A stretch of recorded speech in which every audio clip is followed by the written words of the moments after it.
Welcome. On behalf of the People's Music Network for Songs of Freedom and Struggle, we welcome you to tonight's program, uh, Songs in the Struggle for Ceasefire and Peace with Justice in Israel and Palestine. Um, Let us begin with a moment to just breathe. I invite you to just take a few deep breaths and exhale slowly. Relax your neck a little bit, drop the shoulder. And as you breathe in, allow what you have heard, seen, and felt since the violence and killing began to surface in your mind. As you breathe out, just simply acknowledge that they are there in your mind. And as you breathe in again, focus on the suffering and the staggering loss of human lives. And as you breathe out, acknowledge the suffering that is still happening and consider what you might be called to do about it. Take another moment to be silent.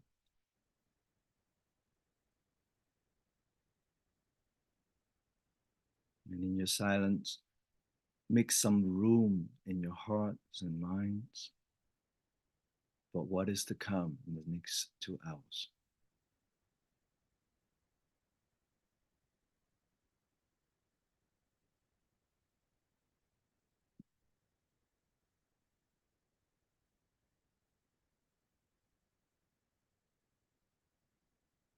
Thank you. My name is Eric Law. I'm honored to be your moderator tonight.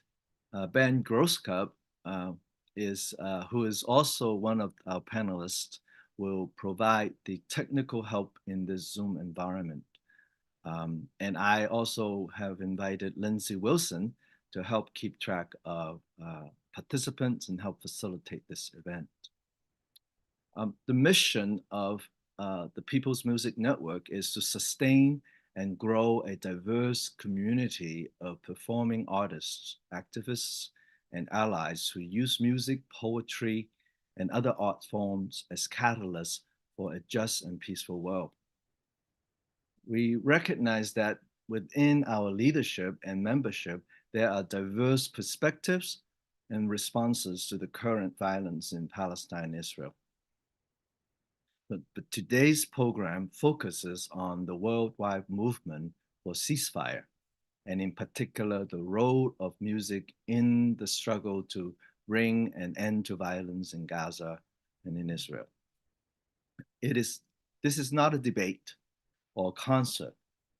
It is a time for our 8 artists to share their passions and artistry in their various contexts in which they empower movements for peace. And we invite you to listen with curiosity and appreciation, knowing that you don't need to agree with everything they sing, and they say. The opinions shared by our panelists are solely theirs and do not necessarily reflect the beliefs of the People's Music Network or its membership as a whole. Next week, put this in your calendar. On December 28th, People's Music Network will host another event called Songs for Peace and Healing in the Middle East, which will include other voices and perspectives. And we invite you to come and participate. And if you have suggestions for additional programs on this topic, please contact the steering committee. We hope these events will help build empathy for those who are suffering on all sides of this escalating war and motivate our membership to take action to stop the killing and build the just and peaceful world that we all envision. Tonight, we're blessed to have 8 amazing artists and activists as our panelists. They will consider 3 questions. How have you been how have you seen songs help achieve the goals of protests? What are the key functions music should play in the current political environment?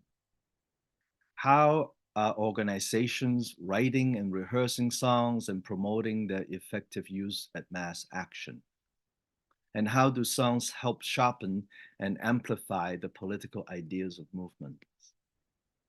Now, before I invite the first panelist to share, I would like to review some simple guidelines for how we are to enter into conversation with one another later. Uh, for the panelists, please share the contexts of the songs that you are sharing. Who is the audience? Where would you sing this? And what is the purpose of the song?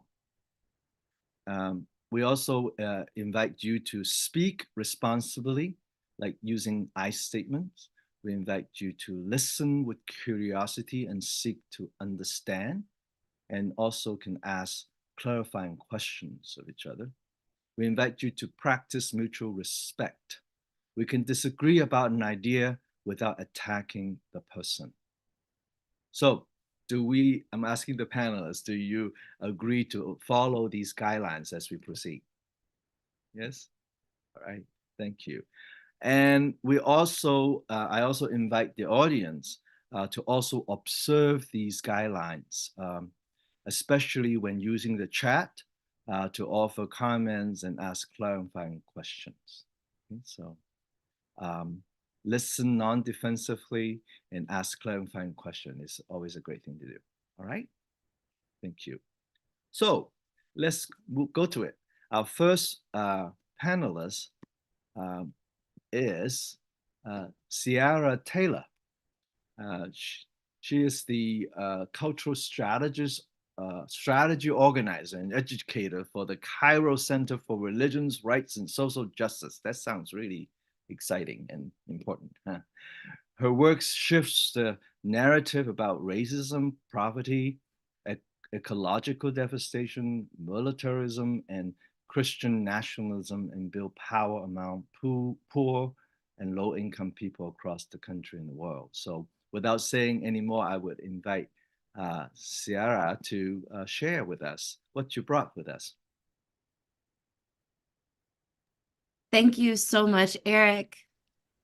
Thank you to the People's Movement Network, Ben and Lindsay Wilson, who is an incredible artist in their own right and is also helping to facilitate the tech needs of this webinar tonight. I'm honored to be with you all this evening. I wanted to start off with just sort of situating ourselves in this moment. I feel like I'm in this place where I am both rushing to the end of the year, but also feeling like a college student who just needs an extension on their paper. And just like, is there any more days or hours in the year that we could just squeeze some more things into? And so just wanting to take a moment and sharing this reflection from a healer that I'm in community with in the ceasefire moment, Nubia Chong, who has shared a reflection and meditation with this Healers and Clergy for Ceasefire group. I'll go more into that, that has sort of arisen in this moment. I locate the grief and rage in my body. I stay with and bear witness to the sensations that arise. I honor the sensations and I ask my body what might be needed to feel cared for in this moment. I lovingly care for my body in the ways that it needs so that I must be of service to this movement for liberation and justice. And so just wanting to start us off by appreciating that we get to show up in this moment, that we get to be a part of this moment and this movement for liberation. And also just thinking about, like, in this work, how do we offer ourselves to this moment and to this movement and sort of locate ourselves in this vast collective of movements and fronts of struggle that are coming together in this call, not only for permanent ceasefire, but for an end to occupation and a free Palestine. And so just wanting to share, I'm an organizer. I've been involved in organizing around workers' rights, the right to a living wage, immigration. I've been a part of like the Occupy movement in Florida. Coming out of Florida, I've been a part of the Dream Defenders, which is a youth organization that has taken on state violence in the form of policing and mass incarceration. And this was an avenue that led me to an introduction, I guess, into this struggle and the need for a free Palestine. And that for many folks who may have made that connection already, for those of us who have been in the movement for Black lives and the movement to end, state violence and mass incarceration, people may be able to point to the intersections in that movement and a free Palestine in 2014 with the murder of Mike Brown in Ferguson.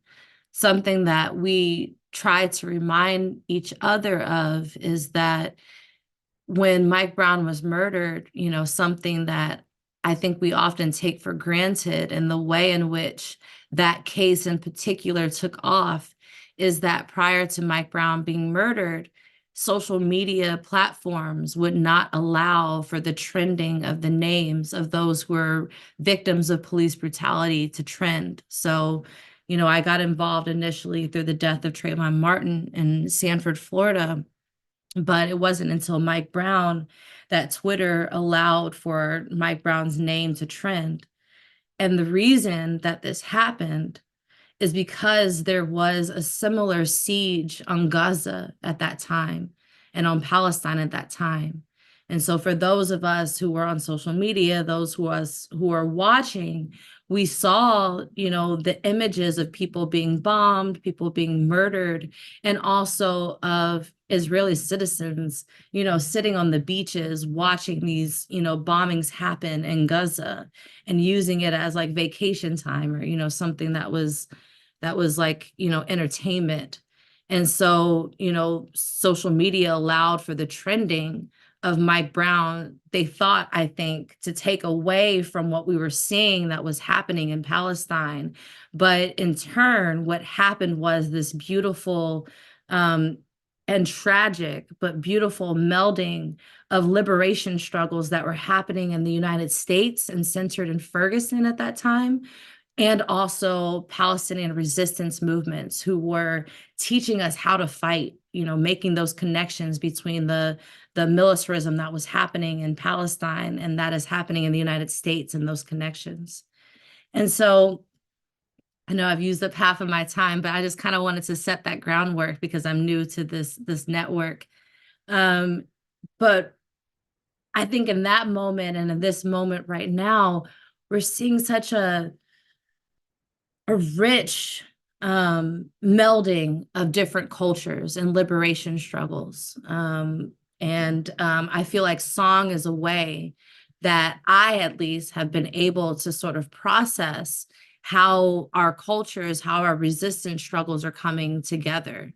And so for many of us who have been out in the streets or who have even been on webinars such as these, we've been able to maybe recognize some of the songs that are coming out, from the civil rights movement, songs from, the resistance movement to the Dakota Access Pipeline, songs from Occupy Wall Street, songs from immigration struggles, the climate movement, the movement for Black lives, all of these sort of struggles that are coming together in this moment. And it's been so beautiful to recognize the power of song and bringing those movements into this moment, and also bringing the leaders of those movements together. And I think lifting up the ways in which we are actually collaborating and building this solidarity and this love right now. And so I wanted to just sort of start off with I'm just going to share a few things. I had a lot of things, but I'm going to share a few things because I want to hold the time.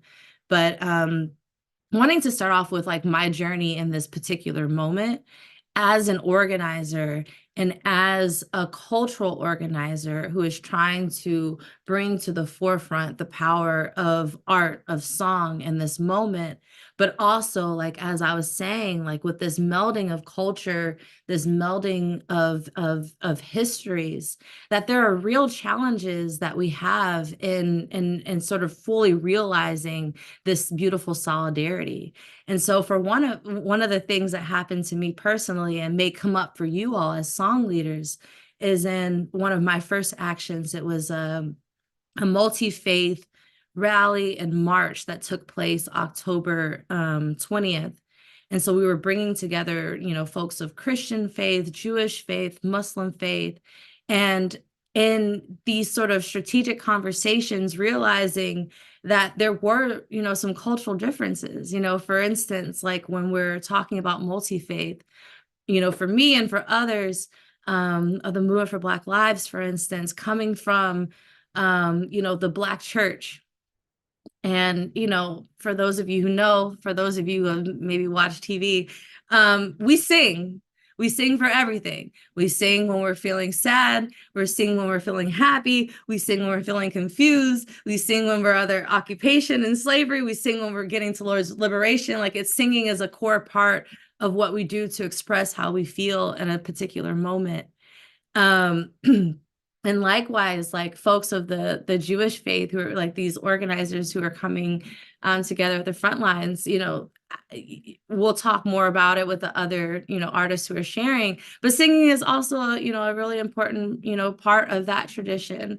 And likewise, you know, for some in the Muslim faith, and not to say that all Palestinians are Muslim, because there's a wide array of, you know, religions and faith traditions that Palestinians hold, but that, you know, in this particular, you know, action, one of the things that came up is that, you know, in some Muslim traditions, singing is seen as only a celebratory thing.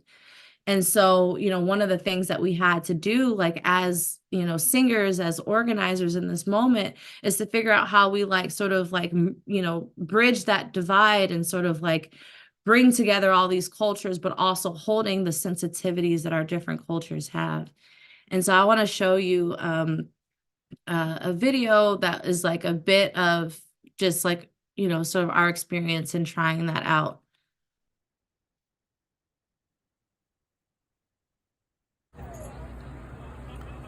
We'll start it out, but we'll love for you all to chime in. May this body be a bridge for the healing of this land. May the river flow through us, cleansing greed from our hands. May this body be a bridge for the healing of this land. May the river flow through us, cleansing greed from our hands. We are born from the water. We are made from the land. Teach us, oh great mother, to bring peace to the land.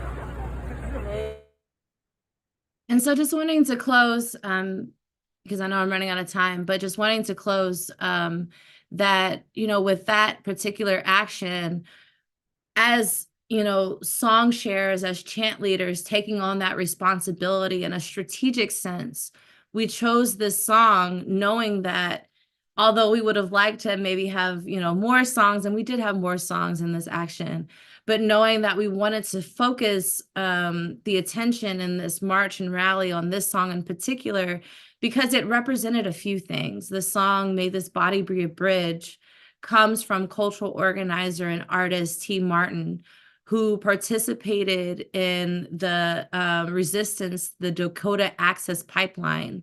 And this song not only represents that struggle, but comes out of a conversation that they had with a Palestinian comrade who, on their way to this struggle, said, "May this body be a bridge for the healing of this land. May the rivers flow through us, bringing peace to this land." And so T. Martin was able to bring in through song, not only the experience they were having then, but these experiences that brought them together. And so for us, like having this multi-faith action, we chose this song as being at the forefront because it represented the struggles of the indigenous people here in the United States of North America, Turtle Island, but also the struggles of Palestinians. And it also brought forward this like climate justice struggle. So there's just like layers upon layers. And so I just think as song leaders, like when we're in these spaces and wanting to really represent the movements that we're a part of, but also the vision for the world that we want to see, it's just so important that we're connected to these different movements, these different fronts of struggle that make up a current moment, and knowing that this current moment is not just in and of itself, but what are we doing to lead us into this next stage of struggle, whatever that may be.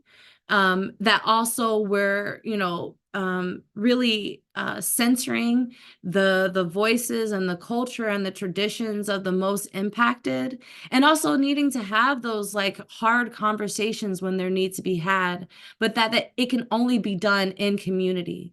And so for us as song leaders, as cultural organizers, for us to be inextricably connected to the movements of, the poor and dispossessed, of those who are in struggle, and to continually seek to figure out how we can, bridge these movements together, because we're only, the more powerful together. And so I'll end there.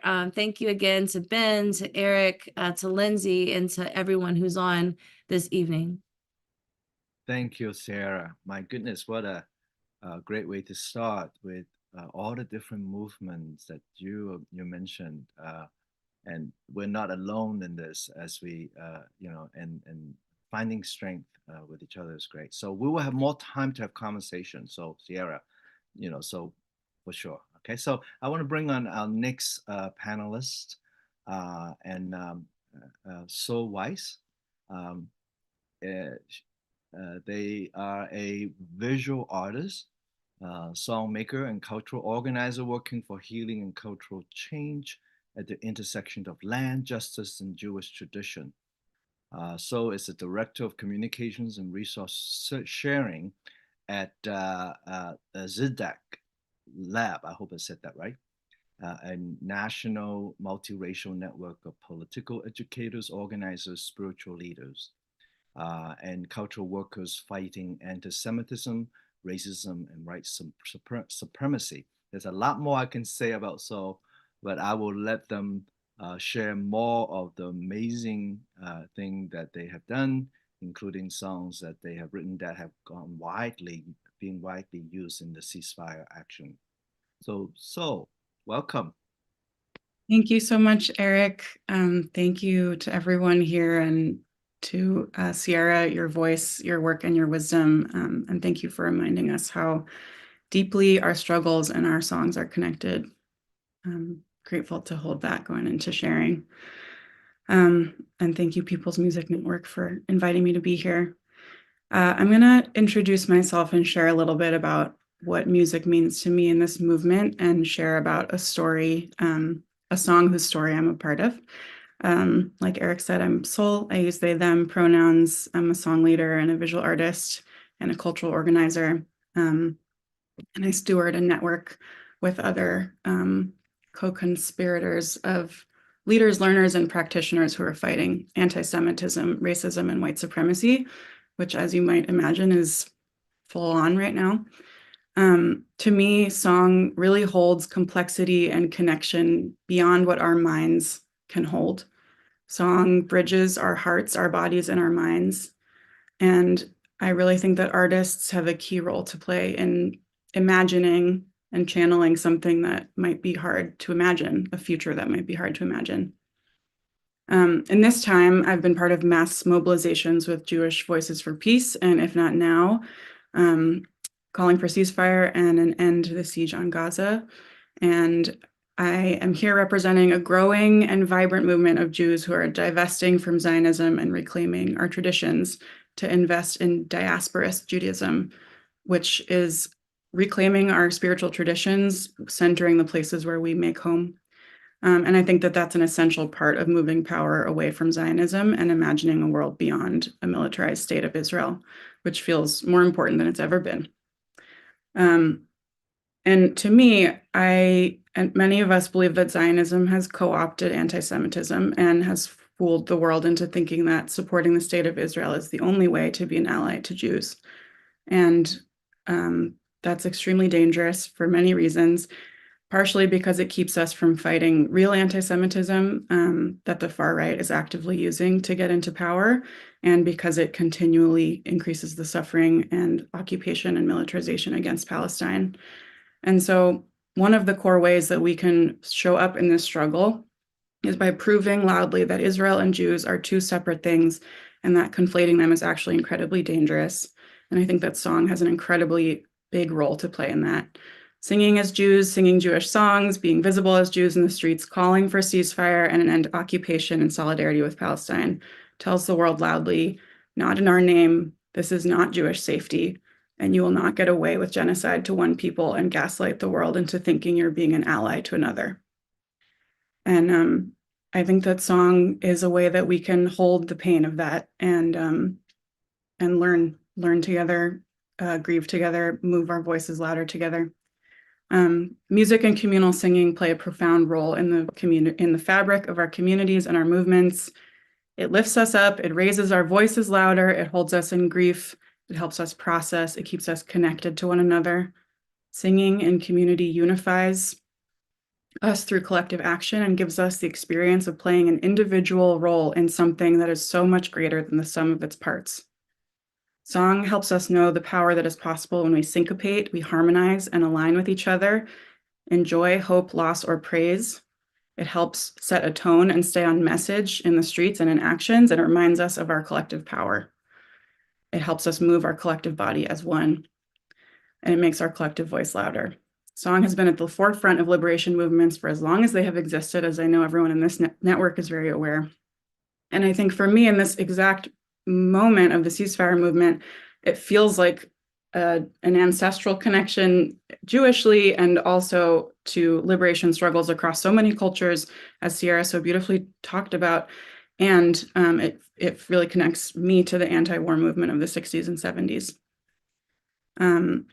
I think I'm on this panel because I wrote the melody for a song that we'll hear in a moment called Ceasefire Now. The original song is a nigun, which is a wordless melody.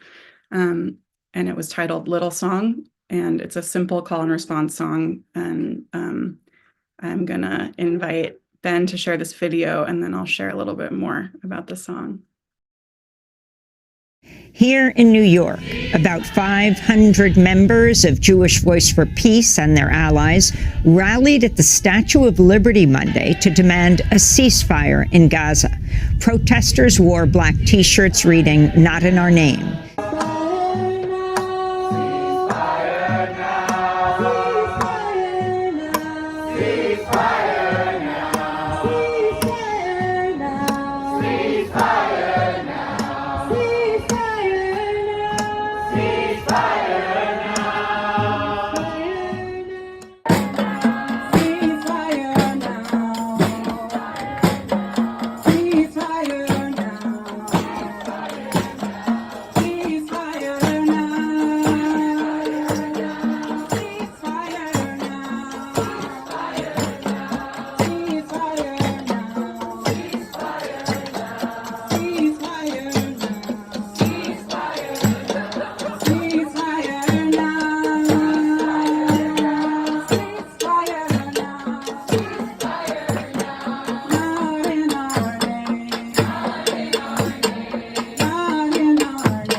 Let Gaza live. Let Gaza live. Let Gaza live. Let Gaza live. Free Palestine. Free Palestine. Free Palestine. Free Palestine. Free Palestine. Free Palestine. Free Palestine. Ceasefire now. Ceasefire now. Ceasefire now. Ceasefire now. Ceasefire now. Ceasefire now. We will just stop the Ceasefire ceasefire. We're asking now. for an end to the funding. Ceasefire now. Ceasefire now. Ceasefire now.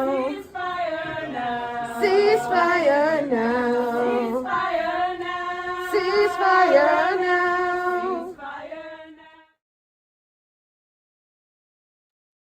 Thank you for playing that. I really can't take credit for this song. It feels like truly born of this movement. And I want to share a little bit of the story that I think is part of the magic of song. As I said, I wrote this as a wordless melody about 5 years ago. And on October 16th, before an action at the White House with If Not Now, Ilana Lerman put the movement's messaging and demands to this tune and then taught it as a like role modeling how to put words to a tune. And then we sang it outside of the White House to try to be caught on camera at a press conference for hours. And that's when the song in this form was born, I would say.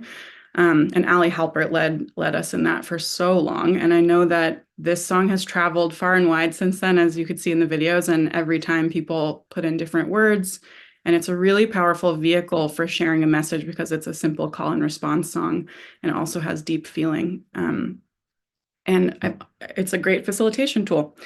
I've heard from folks over these last few months that it stuck with them while they were getting arrested, or they sing it to themselves in between actions, and that there's something about the fierce call for liberation and this soft, soothing melody that helps keep our hearts in the struggle.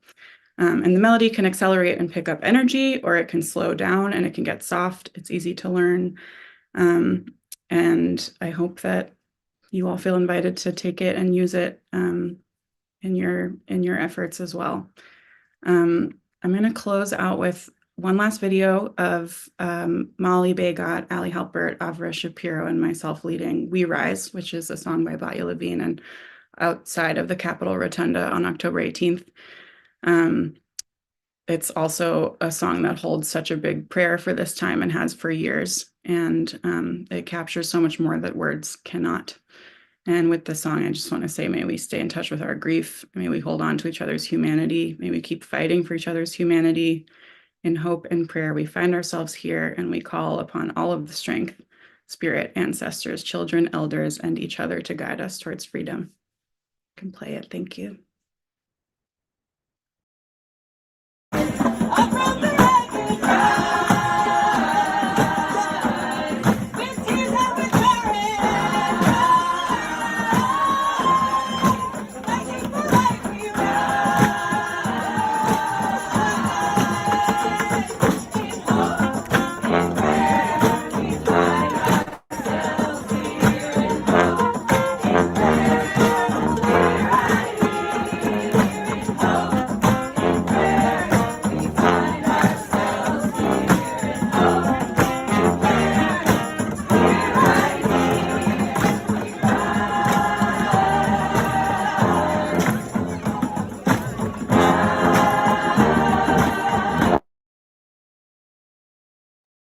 Thank you all so much.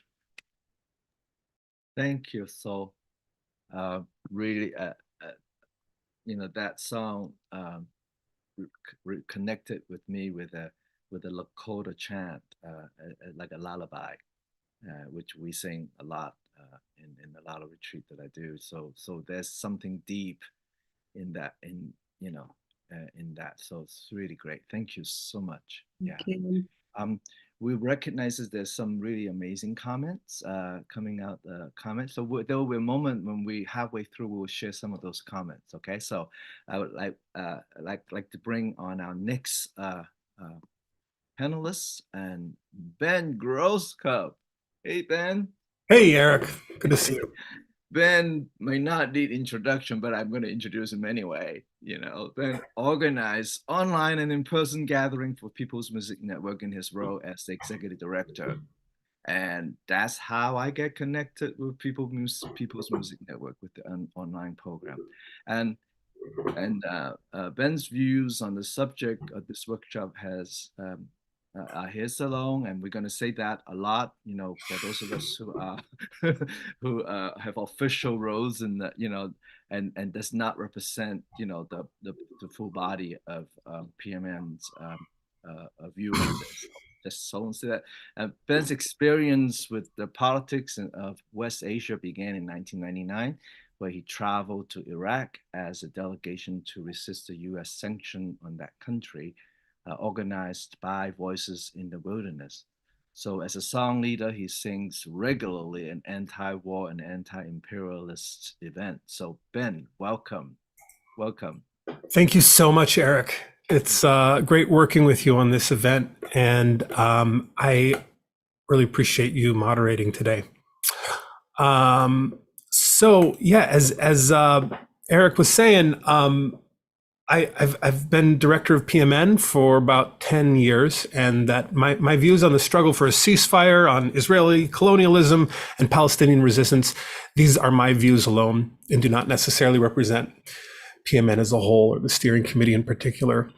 I'm active in numerous peace and social justice movements through my music. I've been a member of PMN since 2005 when I was still in college, and that community has been really important to me for honing my craft as a songwriter, as a performer, and as a song leader. And I'm really glad today to share with my beloved PMN community some lessons I have gained through involvement in the movement for a free Palestine. I want to introduce this next video. On October 25th, 2023, I was invited by the Students for Justice in Palestine at UMass Amherst to perform for the National Student Walkout. I also provided the sound system that day. Organizers had printed lyric sheets and distributed them to the crowd, and the sheets contained a new version of Which Side Are You On? This passing out of the lyric sheets immediately enabled people to sing together, not only on the chorus, but also on the verse, and we didn't need any rehearsal. Right after this video was taken, the one that I'm about to show you, hundreds of UMass students walked right into their administration building, Whitmore, and they occupied it for hours. And then the business closed for the day. After the building was closed, 57 UMass students stayed there and were arrested, and they're still facing charges for the resistance. The demands that these students were bringing to their administration was: one, UMass must divest from Israel's occupation and genocide of the Palestinian people. Two, UMass must cut all ties with Raytheon. Now, Raytheon is one of the two largest weapons manufacturers in the United States. It produces weapons for Israel's brutal occupation of Palestine. And the UMass engineering department, which is a very big part of the university, is owned by Raytheon. And the university, I mean, I use that advisedly, but the university has become very financially dependent on Raytheon's presence there. So the song I'm about to show you addresses all of that. And here it is. Sing along with me if you got the lyric sheets. At least sing along with me on the chorus. Come people here at UMass, there's news we have to tell. Raytheon is driving our world into hell.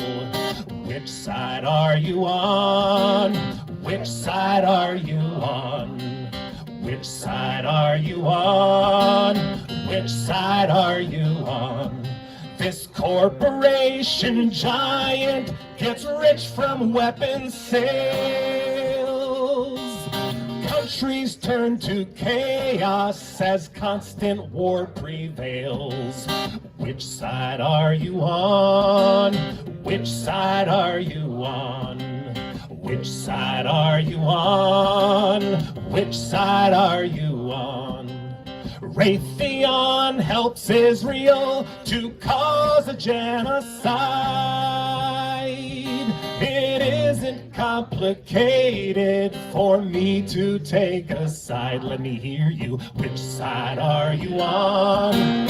Which side are you on? One more time. Which side are you on? Which side are you on? Which side? Which side are you on? Which side are you on? Which side are you on? Which side are you on? Politicians tell us how much they love Ukraine. They're sending arms from Raytheon. It only brings more pain. Which side are you on? Which side are you on? Which side are you on? Which side are you on? One more time. Which side are you on? Which side are you on? Which side are you on? Which side are you on? Glaciers, they are melting, rivers running dry. We must change our priorities or kiss it all goodbye. Which side are you on? Which side are you on? Which side are you on? Which side are you on? Just you! Which side are you on? Which side are you on? Which side are you on? Which side are you on? Don't lend your hand to Raytheon. Don't listen to their lies. This world hasn't got a chance unless we organize. Which side are you on? Which side are you on? Which side are you on? Which side are you on?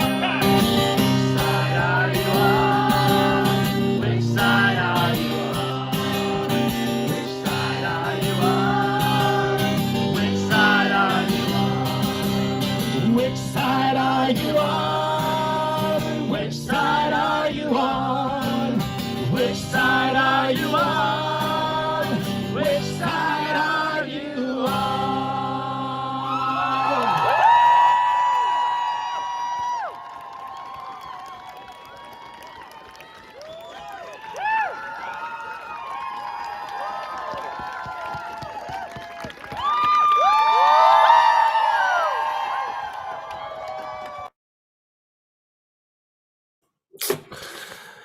So the original song, Which Side Are You On, was written by Florence Reese. It was written for coal miners who faced a moral dilemma, and that dilemma had big consequences for their lives. They could either sacrifice their wages in the short term and band together with fellow workers in order to achieve long-term increases in wages.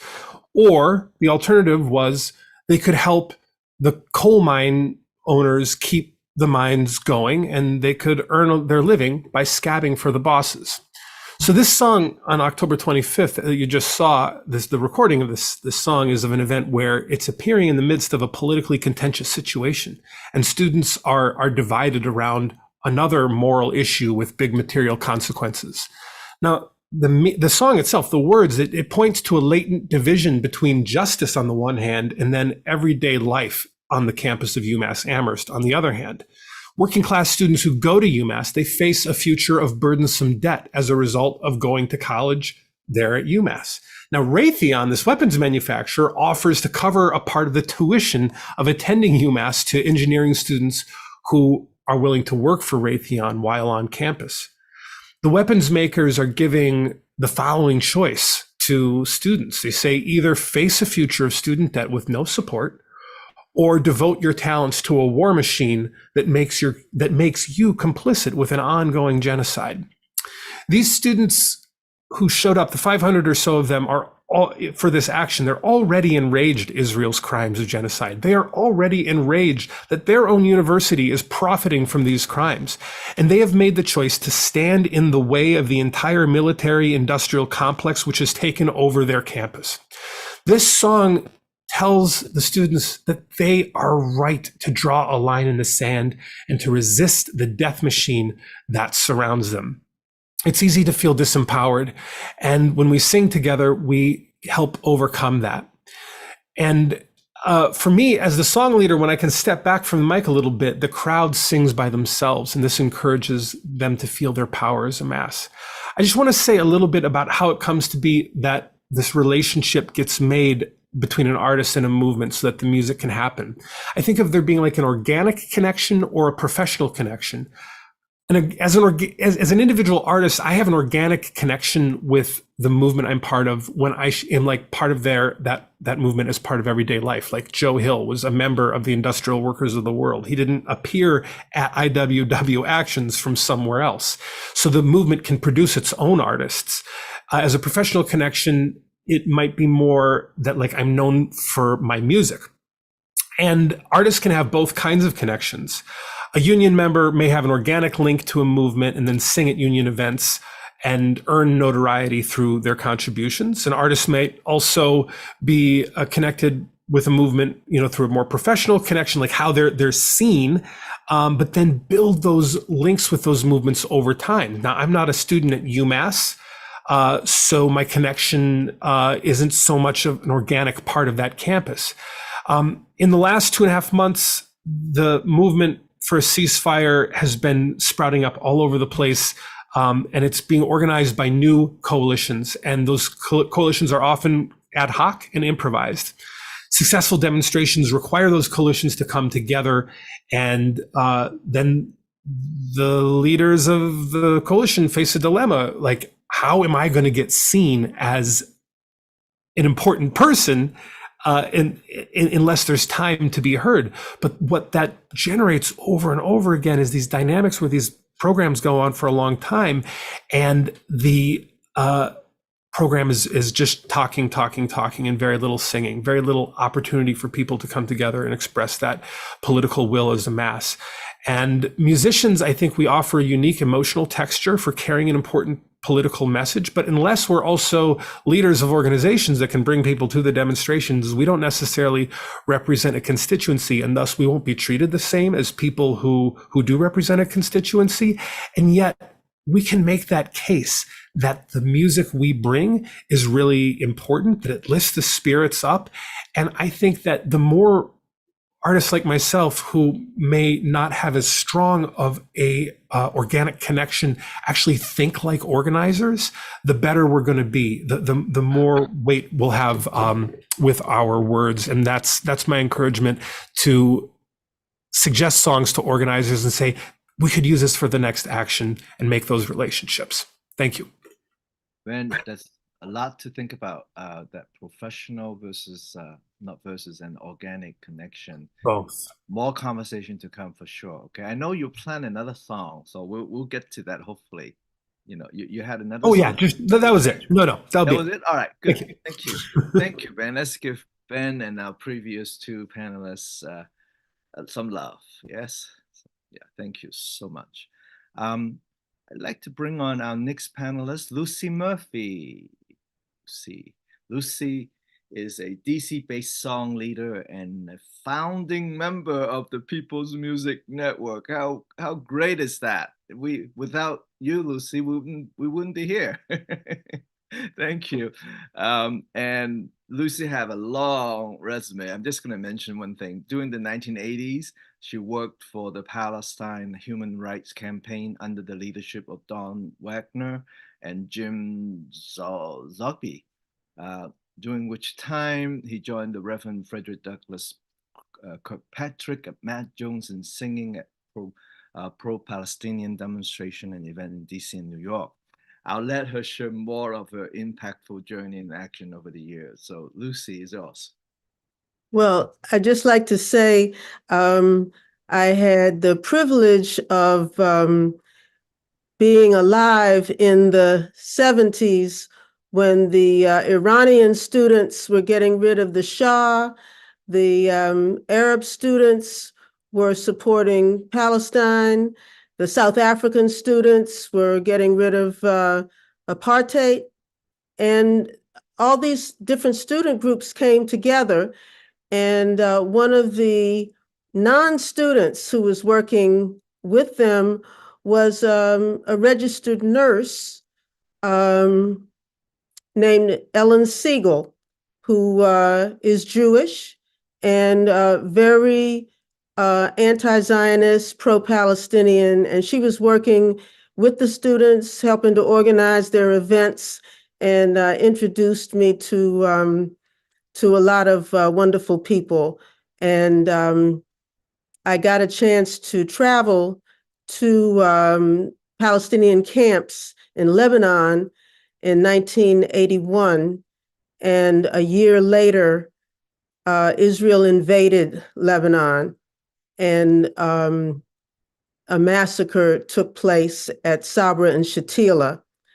And this same nurse happened to be working in the hospital in Beirut, where injured and dying people were brought from the massacre. So she witnessed a lot of the activity there. And so this has been an issue that's, and then Matt Jones writing the song Palestine and getting a lot of kickback, a lot of negative, losing a lot of jobs and a lot of so-called friends.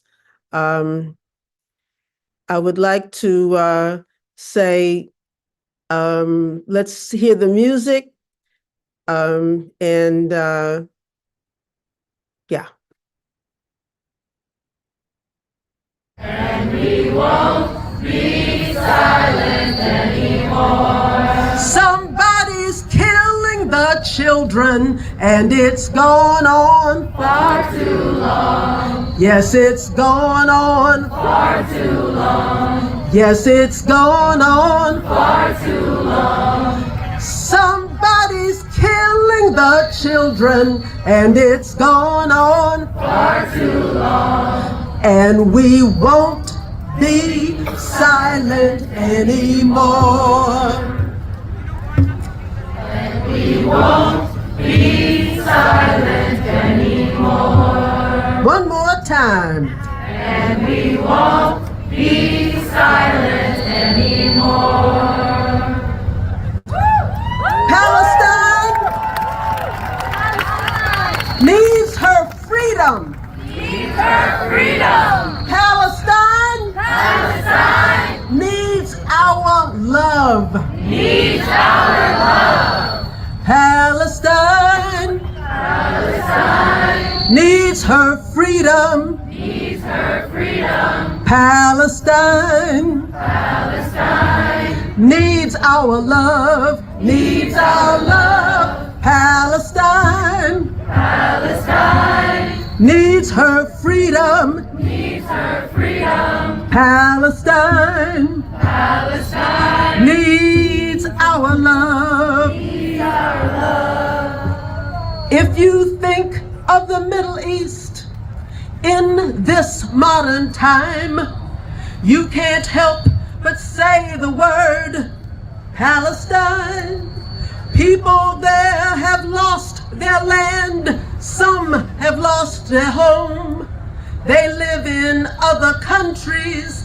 Their freedom almost gone. Palestine needs her freedom. Needs her freedom. Palestine Needs our love. Needs our love. Palestine needs her freedom. Needs her freedom. Palestine needs our love. Needs our love. There seems to be no answer to give us the reason why People cannot live, so no one has to die. We've got to take a stand for freedom, take a stand for truth, take a stand for justice. That's what we've got to do, 'cause Palestine needs her freedom. Palestine needs our love. Palestine needs her freedom. Palestine needs our love.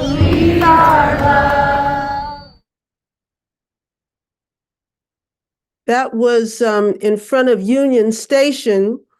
The original plan was for us to go into Union Station and lie down on the floor and put some red paint splattered sheets over us and to play dead, because the major media was not telling the truth about all the people being killed.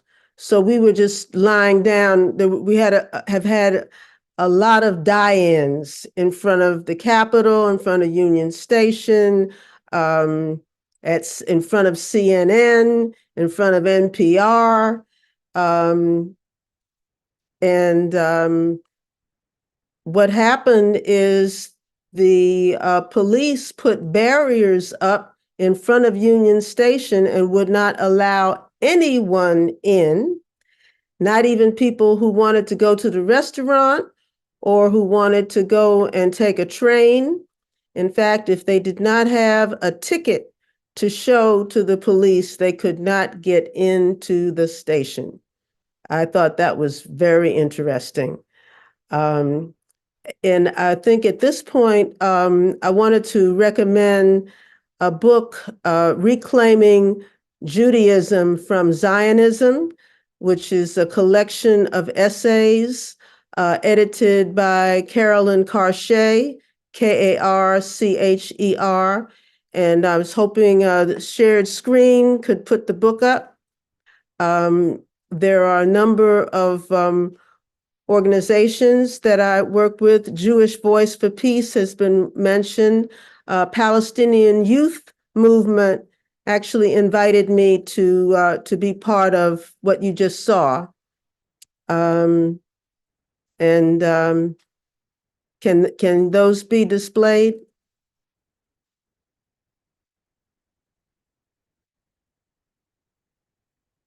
It looks like it's being sold through the Fellowship of Reconciliation's website. That is true.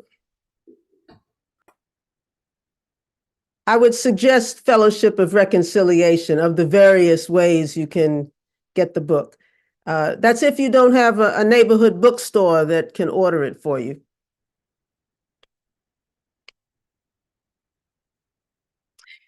It's stories from a variety of individuals of Jewish faith who are telling how they came to understand the reality of Israel and the suffering of the Palestinian people. And I believe there was another organizational, there, in terms of sources of information, Black Agenda Report is very good. The Intercept, the worst sources of information seem to be the Washington Post, the New York Times, and National Public Radio, although National Public Radio has been trying to clean up their act a little bit. There's some things that I guess cannot be denied. But Palestinian Youth Movement, PYM, has a website. The Filipino Youth Movement has also been very active. Anak Bayan, as well as Black Alliance for Peace, blackallianceforpeace.com. So that's it for me. Thank you. Thank you so much for doing this.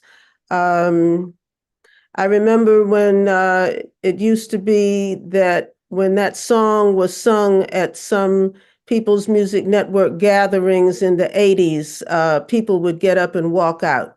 Wow. So glad to see that the climate has changed, that some people are recognizing reality and recognizing that Palestinians are human beings too. Thank you. Thank you, Lucy, for keeping the courage to do all these years. And you're a wealth of resources. So people, find those resources and contact her, contact us. We'll get you going. All right. Thank you, Lucy. We'll have more conversation later. Okay. Thank you. Um, like so let's keep going. I'm gonna invite our next panelist and Joanie Kong. Joanie? Hi. Hi, Joanie. Joanie's partners in crime and writing songs. So if I had a song, if anybody wants to test out a song with us, we run a monthly song peer critique song gathering. So Joanie and a bunch of us put that together. So join us sometime. So Joanie is a Israeli American musician with a long history of singing and advocating in the world of Jewish Arab unity, dismantling the occupation and promoting democracy for all in the region. She is currently serving as a PMM members committee, and she's written many songs about life and struggles in the Middle East. So I'll let her say some more. Tell you about herself. Thank you, Joanie. Thank you. And we do have to say, as a steering committee member, that my views are mine alone. So do not represent PMN necessarily. Yes, so I have spent many years, my years living in Israel. I worked in Jewish-Arab relations when that was not considered a cool thing to do. And worked in the anti-occupation movement, which was really not considered a cool thing to do and is still not considered a cool thing to do. So my whole angle into this current chapter of a very long and painful novel about the Middle East is I'm very connected with the people on the ground in Israel, Palestine, who are basically looking at each other saying, we got to live together. You're not going anywhere. We're not going anywhere. We got to work this out. And so there is a huge movement of people that, as Lucy said, you don't hear about through a lot of the traditional news here in the States, for sure.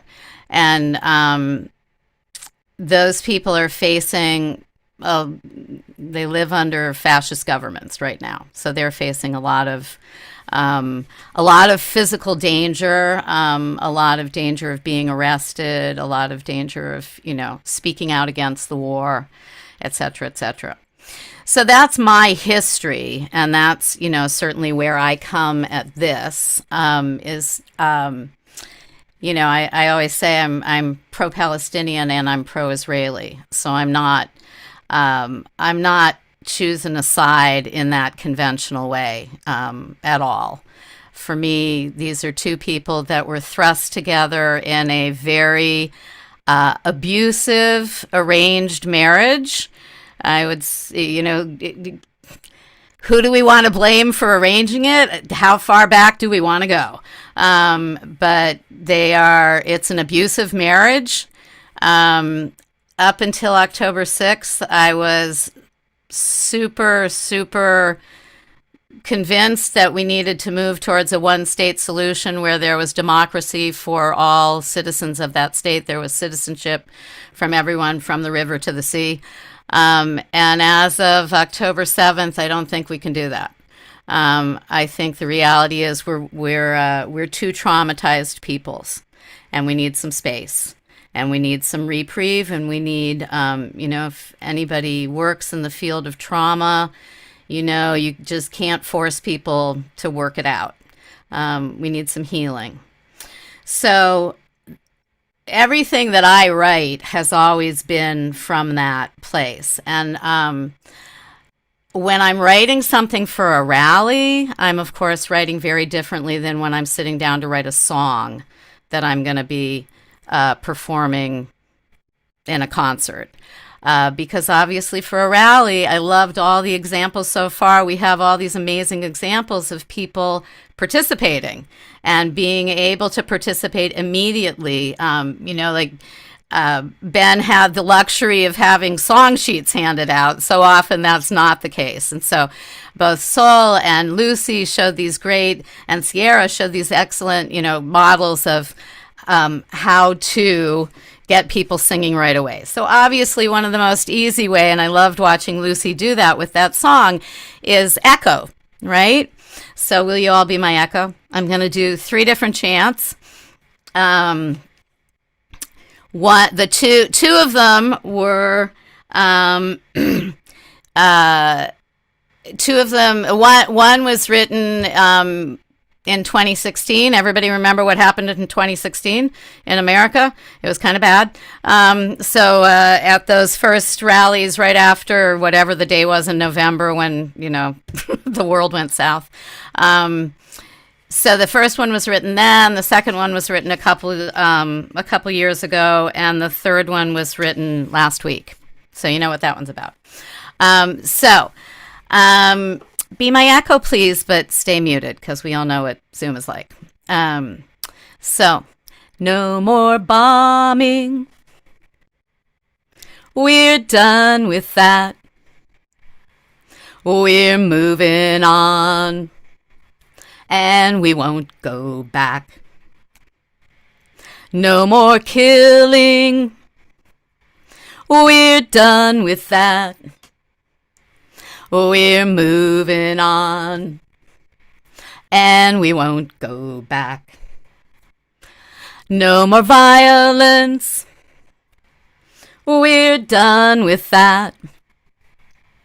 We're moving on, and we won't go back. No more occupation. We're done with that. We're moving on, and we won't go back. So it's a zipper song, and I'm always inviting people to yell out, no more what else, okay? Next one is also same idea. The echo comes a little bit quicker, so it's a little bit harder to teach, but it has happened successfully. So just watch me. And of course, we have this lag with Zoom, which is the lag with Zoom. But same thing, same idea, an echo and a zipper song. So people can be adding their own thoughts as we're standing, as we're marching, whatever it is we're doing at a particular moment. So watch my hands because your echo comes quick, okay? Stand up. We will stand up, be strong. We will be strong, join hands. We will join hands with those who work for justice. Stand up. We will stand up, be strong. We will be strong, join hands. We will join hands with those who work for peace. Stand up. We will stand up, be strong. We will be strong, join hands. We will join hands with those who work for freedom, etc., etc., etc.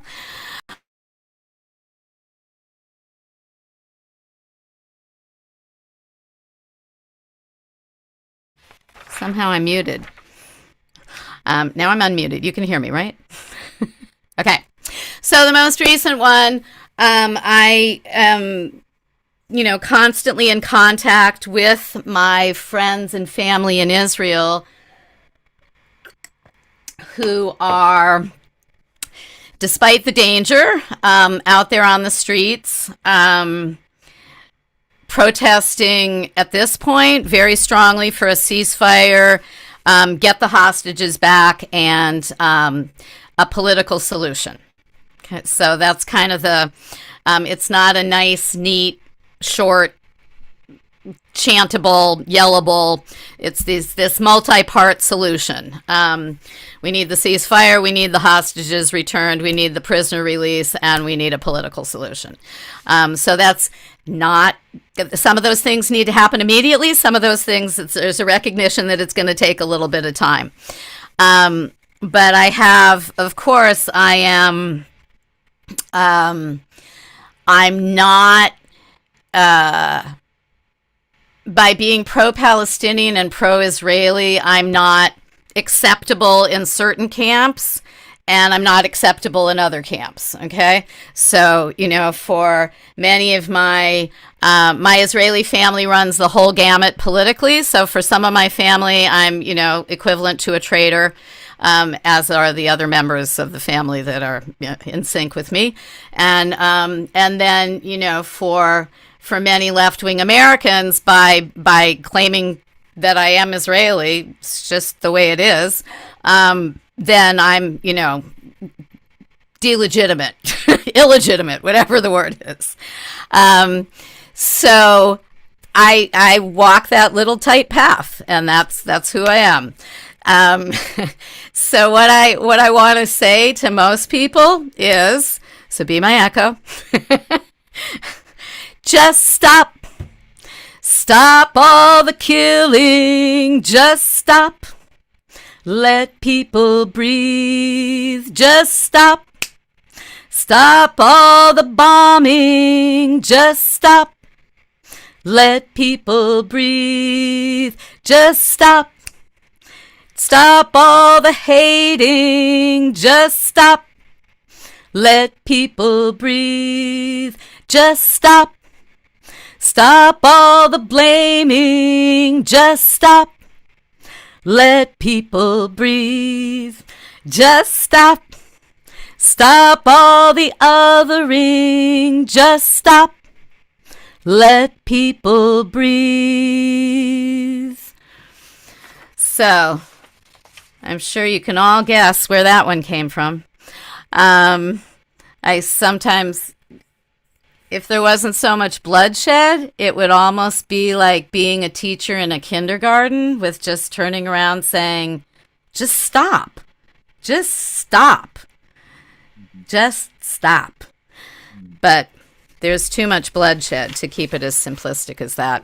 Eric, how much time? Time's up. There we go. Thank you. Thank you. Yes. Thank you, Joanie. It's always a pleasure to sing with you, so and even though we never met in person, this is weird. We will. Okay, so all right, let's keep moving, and I would like to bring in our next panelist, Adam Gottlieb. Hello, thank you so much. Can you hear me? Yes, Adam served as a cantorio, is that how you pronounce it? Artist for Zegdek Chicago, an international values-based Jewish congregation, which last year adopted anti-Zionism as one of their core value. And Adam uses music for holding sacred space, communal singing, and expressing collective sentiments at protests, vigils, and prayer service. So I'll let him share his work, as particularly with the Jewish Voice for Peace that he done in DC and Chicago. So thank you for joining us. And Adam has some really good comments in chat, so responding to our panelists. So thank you, Adam. Thank you, Eric. Thank you, Ben and People's Music Network, for organizing this really needed event and panel. I'm really honored to be a part of it. And thank you, Joanie, for those songs. I would really love to learn them. Thank you for sharing your position and as Sol said in the chat, expressing the paradox and the tension that you find yourself in, that many of us find ourselves in. I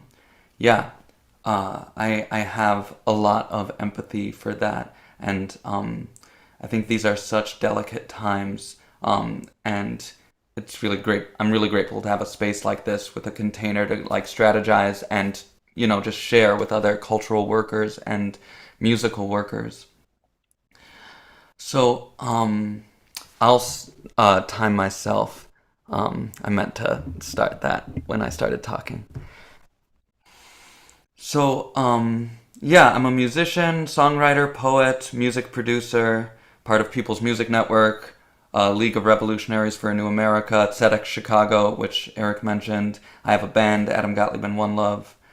And Tzedek Chicago has been around as an organization since, as a synagogue since 2015. I started working for them in 2016.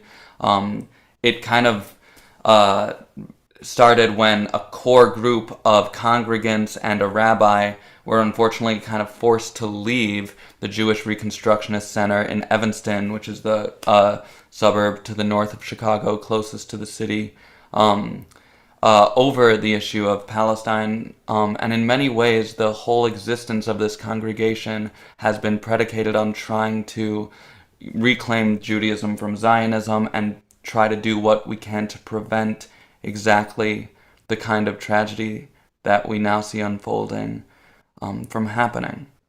And so it's a very existential moment for this community that I have found myself in a kind of leadership position to, and I've been just overwhelmed, as I imagine so many of you have been for the last 2.5 months. But I've also been so energized and replenished by just being surrounded by comrades and a community who are mobilizing and all keeping each other going. And just tomorrow, there's another public prayer action that is coalition-led for the fast day that is actually technically started tonight on the night of our gathering. It's the 10th of Tevet, commemorating the siege of Jerusalem that led to the destruction of the Second Temple. And so it's a fast day for Jews. And I approach this work as an anti-Zionist religious Jew and also someone from an interfaith background. And I really appreciate what everyone has said. I'll try to add to the conversation and not just repeat the wonderful points that others have made about music and the movement. I write for religious services, I write for rallies and protests, I write for all kinds of gatherings. I've now, having had the opportunity to participate in civil disobedience, I found that memorizing songs and poems is really useful for station wagons and jail cells. And so all of these settings are like where music lives, but also for the internet, for social media, for YouTube. I think these are really important tools that I'm particularly focused on right now. And what I'll share is in the form of videos that we've made for the sake of sharing. I think, music videos have a really important role to play here. Videos are the most shared kind of content on the internet. But I think the main three purposes that I have seen music serve, just broadly speaking, I would name them as ritual or healing, connecting or sharing, and boosting the organizing, activist, and movement work. And so I'll say a little bit more about all of those things, but maybe we'll start with the first video, and I'll just introduce it by saying this is a song by Ethan Aronson, who's an activist with Never Again Action Chicago, one of the many groups that's leading the movement work here in coalition with Jewish Voice for Peace and If Not Now, and Jewish Fast for Gaza and Tzedek Chicago and others.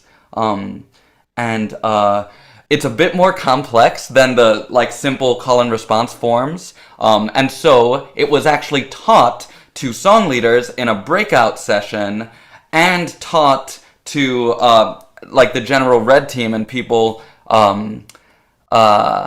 participating before actions multiple times in these very well organized preparation sessions before mass actions. And so that was really useful. And then we recorded this here in my home where I'm building a studio here on the basement floor.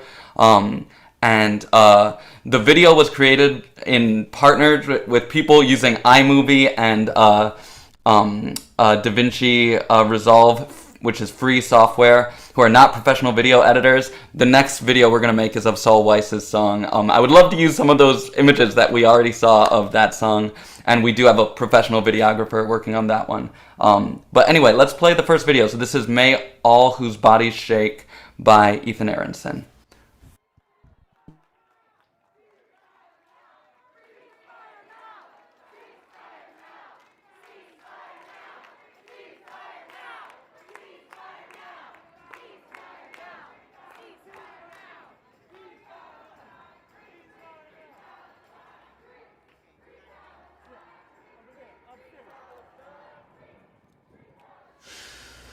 My God, most swords don't beat themselves into plowshares. Most walls will not fall on their own to the ground. Their bombs won't just change into birds. Their guns won't just clog up with flowers. But our hands and our hearts can be swords in a flash. May all these bodies shake with grief and rage. Call out, ceasefire now. May all these bodies shake with grief and rage. Call out, ceasefire now. My God, those words don't beat themselves in a plowshare. Most walls will not fall on their own to the ground. Their bombs won't just change into birds. Their guns won't just clog up with flowers. But our hands and our hearts can be swords in a flower. May all whose bodies shake with grief and rage. Call out, ceasefire now. May all whose bodies shake with grief and rage. Call out, ceasefire now. Thank you for playing that, Ben. We just are showing a clip of the video. I'll share links with the full videos and other resources to kind of like complement my presentation after I'm done. And you can watch the whole video, and I would love it if you would share it. We're really trying to create shareable content that can boost calls to action. At the end of the video, we have calls to action and links that we're sharing it with. And yeah, thank you for the love in the chat. I agree, it's a gorgeous song. Ethan was the guy playing the tambourine who wrote it. And it, you know, references Isaiah and the story of Jericho. And so this biblical prophetic imagery is really part of, I think, what we're bringing in the Jewish Coalition to this movement. And I do think that prophetic spirit is what links together liberation struggles across time, and including the Black struggle, which I think really, like, our liberation theology is more inspired by the Black American history of struggle than the other way around, right? But there's this beautiful like cultural syncretism that I think is happening with you know, us pulling out the liberationist currents of our faith traditions and uniting around them, right? And with that, I'll share just one more song, and I'll say that this song was first shared with a group in a holding cell on November 13th, after that action you just witnessed. And then it was first shared with a mass action just a week or so ago, just last week, on the last night of Hanukkah on December 14th, when we rededicated the city's menorah to peace and justice and solidarity and the Jewish tradition. The holiday of Hanukkah the word Hanukkah means dedication, and the holiday is about rededicating the temple after it had been defiled, right, by the Seleucid Empire. And so in that spirit, we taught this song, and we had song sheets and QR codes so people could access it on their phone. And I was really surprised how quickly people were able to learn this song and sing it. So this is called We Have More Life.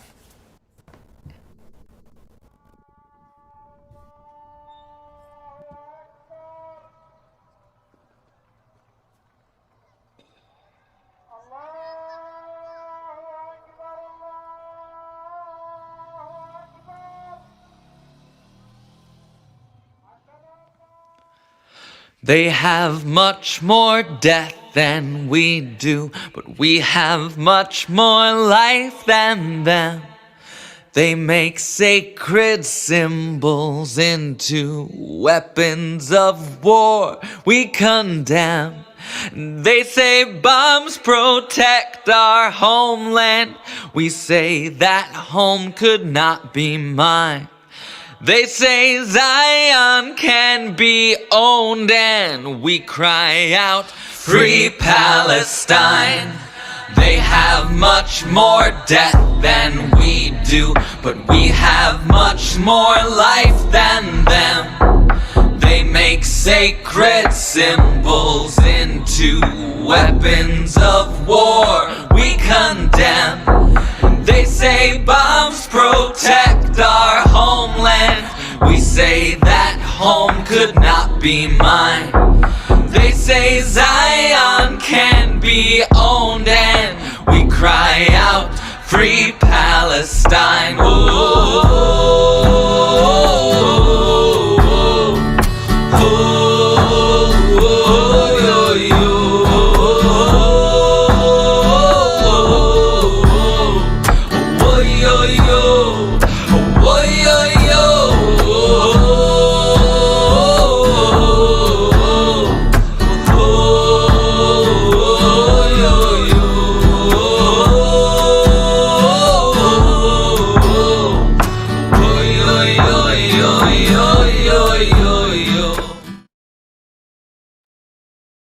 Thank you. And just by way of closing, I'll just say that music of all kinds functions as prayer in this movement, whether it's, religious or secular or whatever. I believe it's a kind of prayer, and it weaves together our rituals of any kind along with our on-the-ground actions. Protests are a kind of ritual, as well as online activism with melodies and words that express our common spirit and replenish our souls for the long struggle. So my prayer for us all is that we should all find meaningful tools and new ways to help each other to keep these fires in our broken hearts burning with love for our fellow humanity long past this winter solstice, through this winter season, through to a permanent ceasefire, and through all stages of this movement, and through future generations until all people are free.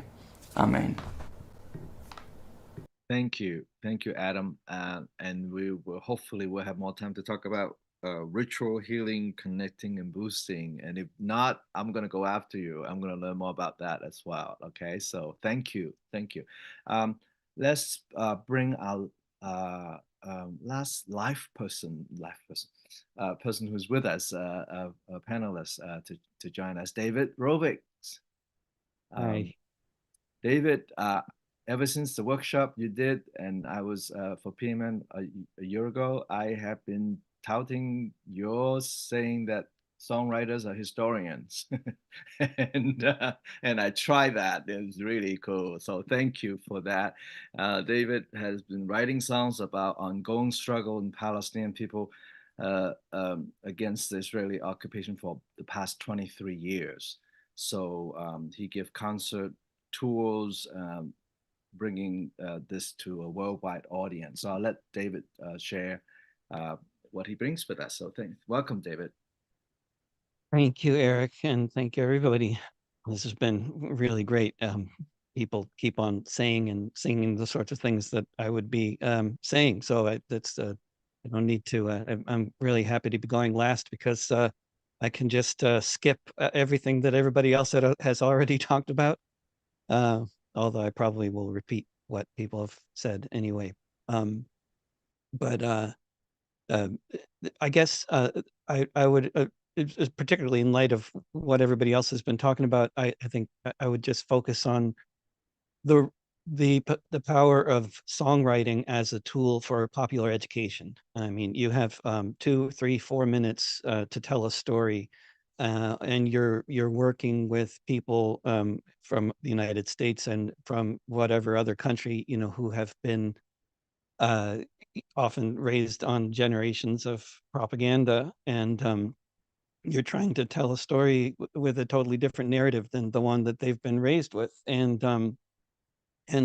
that's really a challenging thing to do. And so the great power of music and songwriting and singing words, specifically, according to the scientists who have studied our brains and how we respond to words when sung. You know, the great power of songwriting is that you can actually you actually reach the emotional centers of people's brains with the songs. So if you tell a story that's really you know, capturing the moment or capturing a historical moment, then and you do that with a song, it has a particular uh, power that I don't think perhaps any other medium of communication has, for a bunch of different reasons. And so, like, you know, since October, I have written 15 songs, because I listen to the news constantly from a lot of different countries, and then write my what I think is what people need to hear, either amplifying the narrative that's being presented by, you know, platforms like Al Jazeera or Democracy Now! Or something, or countering the narrative that's being presented by Antony Blinken or President Biden or Netanyahu. And so, you know, that's what I've been doing, and I think and that's what I've been doing since the 90s when I first met Ben and Lucy, and Ben has a song that we'll do, which is one of the 15 songs I've written. The rest of them, if you want to check them out, davidrovics.com/Palestine. This one is I just chose it because it was the one that Al Mayadeen TV from Lebanon used when they did it, when they introduced me, because I was on the TV channel a couple weeks ago, which was only one of many appearances on Al Mayadeen TV. And I say that not to brag about my appearances on Arabic TV, but just to say that there is a large audience within the Arab world for songs that tell the story, that platforms like Al Jazeera and, you know, any sensible non-Western media platform that's giving us honest coverage of what's going on, the genocide that is going on right now in Gaza. They, you know, people appreciate when you tell them in English what they're saying, whether they're telling us in English or Arabic. I'm telling it in my own, you know, particular English of American songwriter, Jewish New Yorker, whatever it is. I don't know what kind of English I'm communicating with my audience, which is a global audience, but it's also a very much an American audience, according to Spotify. And you know, people in the Arab world really deeply respond and are, you know, and also use these songs, as I'm sure they are using other songs that have already been, you know, presented in the past hour and a half. They use these songs as a tool for popular educating, you know, education as well. You know, as you can see by the number of reposts and, you know, people taking songs and making videos with them with Arabic subtitles, etc. This is, you know, people are creating content because that's what people do. That's what anytime there's a social movement going on, anytime anywhere in the world. First of all, well, I guess I'll just say I have a stopwatch on. So I've performed in like 25 countries and all over the world. You know, every country I've been to, and almost every country in the world that I've ever heard of, music is a central part of social movements. And actually, that's been less the case in the United States for the past 20 years than it ever has been in my lifetime. And it's less the case now in the United States than it is anywhere in the world. I've been to protests in the past couple months where 10% of the program has been music, and people and I hear people talking from the stage about how important music is to building social movements and cultivating solidarity and community and doing popular education. They say all the right things, but then there's only 10% of the program is music. And, that's an improvement on a few years ago when 0% of protests were live music, because everybody was petrified of singing without a mask on. And then before that, it wasn't, with Occupy Wall Street. I mean, I could go on. Yeah, I've been involved with all the movements, and they keep on getting less and less musical over time, and it's really sad. But and it's not. It's the opposite of what we need. And even if you go to, people think of Germany as being a kind of a straight-laced kind of place where people aren't very musical, but that's not true. You go to Germany, more than half of any protest you ever go to in Germany is music, and they have the best sound systems in the world and the best sound technicians in the world to play the music through. It's, here in the United States, you rarely have even, Ben and me, we bought the same, Bose S1 so we could have sound.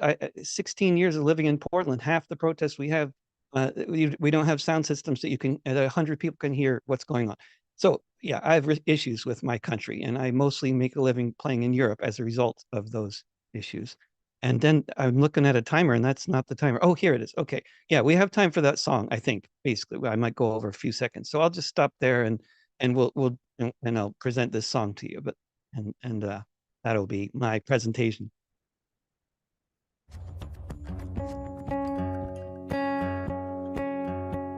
People have been living there as long as anybody knows, inventing math and science, how to sail where the wind blows. Poetry, philosophy, religions had their start. Lots of different peoples made up the beating heart of the land of Palestine, from Safed to Beersheba, from Jerusalem to Jaffa, from Acre to Rafah, where they dream of the day when Palestine is free, from the Jordan River to the Mediterranean Sea. In the wake of the disasters that had shaken all the world, a new state was declared, a new flag unfurled, and the Nakba engineered. With the map redrawn, 750,000 refugees, their homes taken, gone, occupied, invaded by those who called it theirs, where the people are forever in the crosshairs, where they dream of the day when Palestine is free, from the Jordan River to the Mediterranean Sea. Since 1948, the diaspora has grown, within and without the occupation zone. Towns reduced to rubble while the settlements expand, taking up more and more of what's left of the land. And wherever people rise up and see fit to resist, though the colonizers say they're just terrorists, they dream of the day when Palestine is free, from the Jordan River to the Mediterranean Sea. Logic of the West twists the world on its head, while this genocidal slaughter leaves untold children dead. They ban protests in Berlin, say we don't want to hear about the babies in the rubble, or those paralyzed with fear as the German and American missiles kill and maim, while children wonder why we can't all just be treated the same, as they dream of the day when Palestine is free, from the Jordan River to the Mediterranean Sea. As far away as anything that could possibly be right, that to want a normal life makes you an anti-Semite, to live in a home that bulldozers won't destroy, where you can travel to the place where you're employed without waiting at a checkpoint where you're likely to be shot, shortening the shortened life that is the one you've got, as they dream of the day when Palestine is free, from the Jordan River to the Mediterranean Sea. You can hear of the outreach outrage rising from Algiers to Jakarta at the genocidal bombing laying waste to Gaza, while in DC and Berlin the politicians shout, celebrate the slaughter as they claim beyond a doubt these marchers in the streets are filled with hate. They must be, since they're marching against a genocidal state, and they dream of the day when Palestine is free. From the Jordan River to the Mediterranean Sea, from the Jordan River to the Mediterranean Sea, from the Jordan River to the Mediterranean Sea.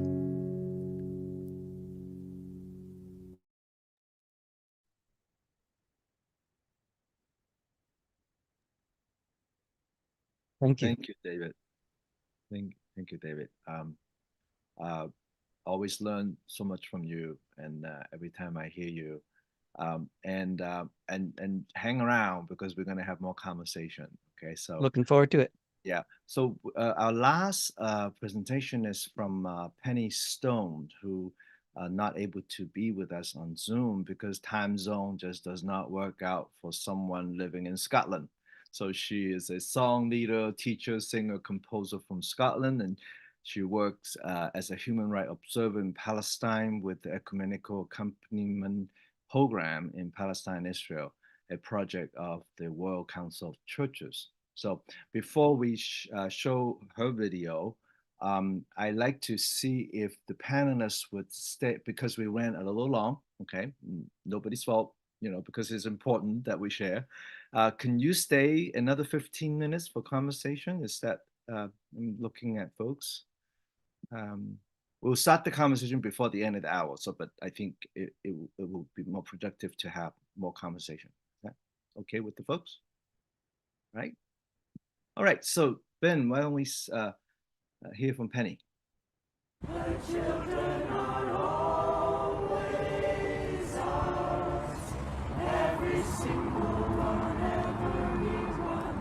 The children are always ours, every single one, every one. Not in my name, not in my name, not in my name,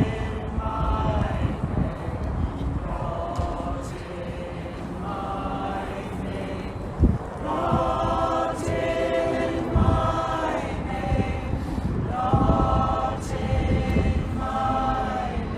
Hello friends, my name's Penny.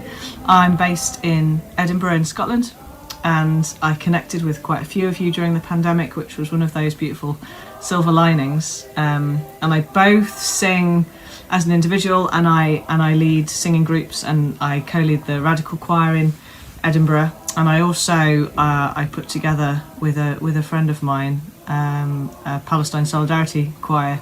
We need to be able to gather together and to have a place where other people can come and connect with their anger and with their grief, particularly with their grief. I think that there's something about the singing that we've been doing that has been holding space. So we've been drawing on some of the South African songs that are about sort of extending that hand of international solidarity, but that also hold the grief. So Sanzenina, which many of you might know, it's a funeral song, and it's certainly sung by the International Solidarity Movement over here in Scotland and the UK, and so it both connects with the international struggles, singular, plural, but it also connects with grief and actually sort of acknowledging how awful, how deeply awful it is, whilst calling for a ceasefire. So we've got quite a few calling for a ceasefire songs that we've been singing, some to known tunes, some to new tunes, and by and large they've been fairly soothing. We've been singing in Arabic. We have quite a few Palestinians, some from the West Bank and some from Gaza, that have been joining us. And again, I think because it's quite a held space, the song holds, and it's a smaller gathering than the big demonstrations that we've also been having in Edinburgh every Saturday that are very shouty and completely understandably full of righteous anger. But if you've got family in Gaza, sometimes you need that, and actually sometimes that's too much. So holding the a more reflective space, I suppose, that is still calling for a ceasefire, is one of the things that we've been doing. Ceasefire now. Ceasefire now. Ceasefire now. Ceasefire now. Ceasefire now. Ceasefire now. Ceasefire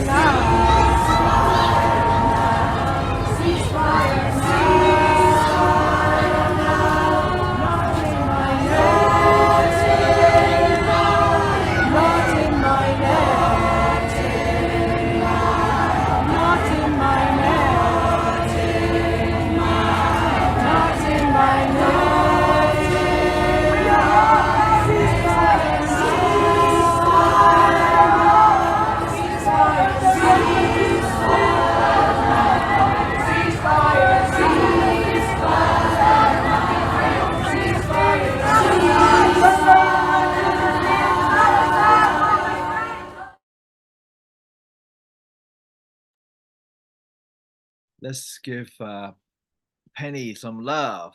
I hope she will be watching this. Thank you, Penny. That was wonderful.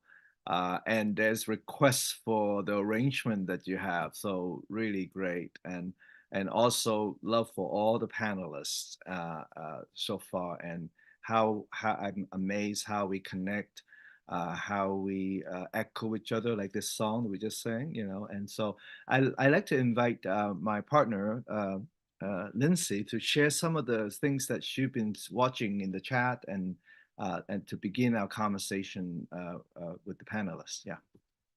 Wow, wow, and wow. I'm almost moved to tears here. This is what it's all about. Beautifully done. Thank you very much, Eric, and everyone within the room for your listening ear. Thank you, Ben, for the technical ends of this. I'm going to say, share some comments, all heartfelt.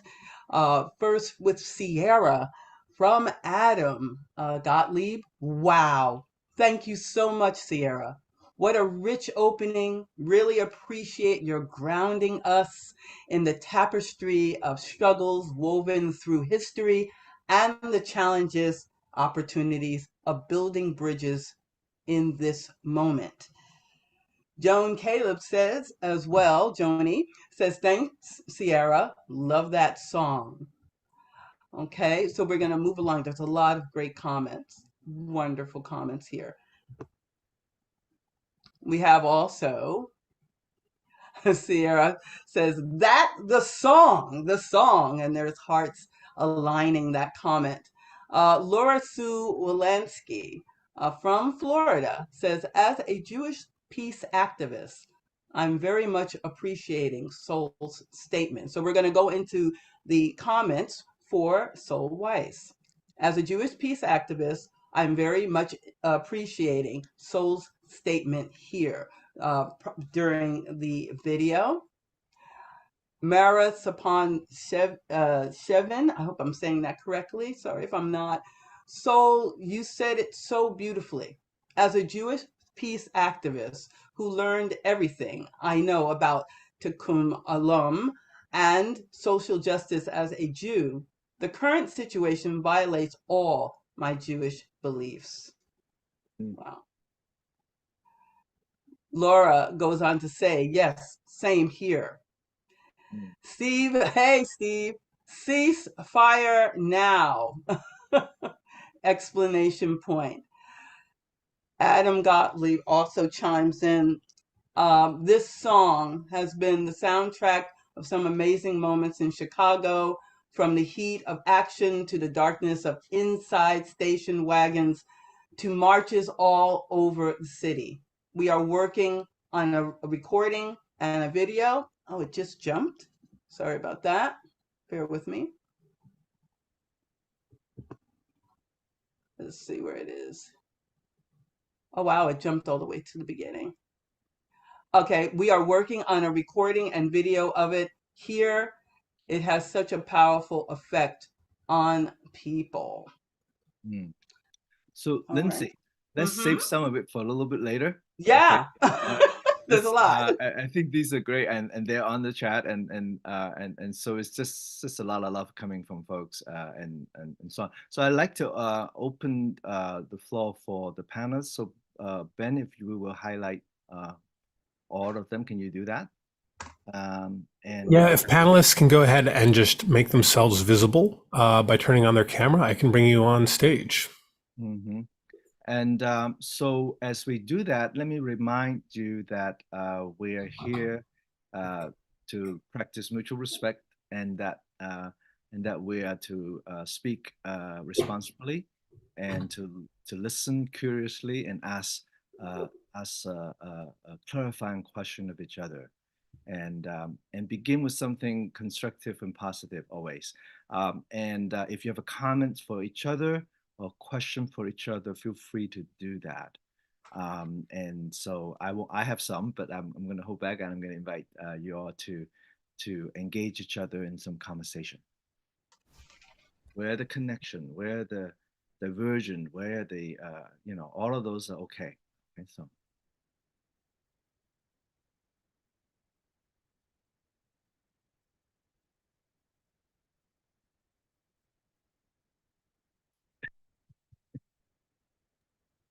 Eric, what's on your mind? You said you had some things. What's going on?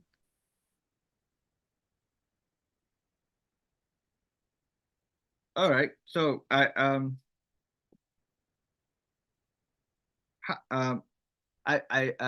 have a technical question. I mean, Adam's video had this wonderful drum that and I'm just going to ask the panelists, what is the role of drumming that can really bring people together? And there was something deep that was going on as I was just watching. I wish I was there, right? So tell us about drumming, folks, from your experience. Oh, yes. What a great starting question. Yeah, Joanie. Oh, well, you can go first. You were all ready. Go for it, Joanie. Okay. Yeah, it's funny. I was going to, so all of those chants that I do with drums, which obviously help bring people in on the echoes. But also all the years of doing Jewish Arab community work in Israel, Palestine, there's two different languages. So it's not necessarily easy to sing each other's songs, but everybody can drum together and everybody can dance together. And so drums are just magic, where, it's far beyond what language can do when language isn't the same for people. So yeah, drums are absolutely, and I'm like, I should have just gotten my drum and done the chants with my drum, but 40 hindsight. Yeah. I'll just quickly add that, yeah, I think everyone who has a powerful experience of music over a long period of time in protest movements probably also has like a specific experience where they remember the roles of drums. It's deep ancestral stuff. It's prayerful. It focuses us. And from a practical standpoint, yeah, often parts of a rally or protest will kind of diverge or split off from each other, and the rhythms will kind of split off from each other, and it's our role as song and chant leaders to try to bring it back, and that's like a natural process that happens. Percussion can really help hold it together. I often find myself with a frame drum positioned strategically in the middle of the action to try to keep, especially if there's like a smaller team, a red team taking action like that has to be kind of separate, but is like otherwise would have to kind of compete with the energy of a larger crowd to try to get it so that we can link up these different parts of the action. Lower frequencies travel the farthest, but higher frequencies cut across the frequency range the best. So a tambourine is really useful also because it cuts across everything else, and you can lock into it. And a frame drum or bass drum is really good for keeping a large group together. Oh. Thank you. Ben. I had a question for those of you who have been involved in mass actions in the last 2.5 months, calling for a ceasefire. So I'm thinking particularly of Sierra, Sol, Adam, you've been involved. Lucy, you've been involved. I think David. The discussions that happen behind the scenes with the organizers, because this is a movement building conversation, right? But I feel like with the People's Music Network, we're artists that are coming at the whole question of movement building from the perspective of like using the music.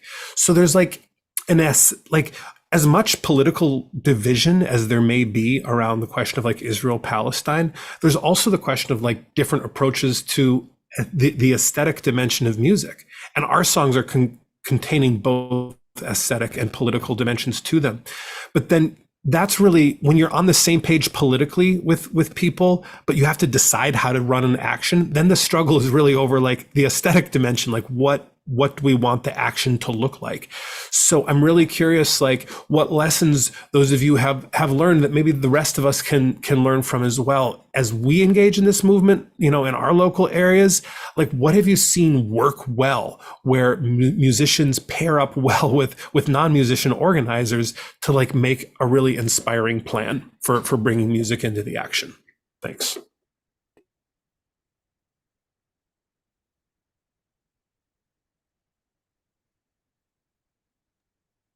Well, we definitely all have something to say on the question, but I just can't stand more than 1 second of dead air because I am from the radio era, not the internet era. We don't have dead air in radio. So with 1 second of dead air, and I will step in and despite the fact that I'm the oldest and whitest person in this group, I think it's the lighting though. So let's see. What was it? No, I forgot. What was what was I gonna Planning the music. Oh yeah. So this has been like David Solnit, who is a wonderful organizer from the Bay Area, who was one of the principal organizers of the World Trade Organization protests in '99, and a lot of other things. A great artist, puppeteer, amazing guy, but his position is always something along the lines of everything happening at the protests should be 100% cultural content, and anybody that thinks that that there's a really good reason why there should be a speech should give a really good explanation for why there needs to be a speech, and why they can't put that in some kind of cultural form in terms of a song, a poem, a skit.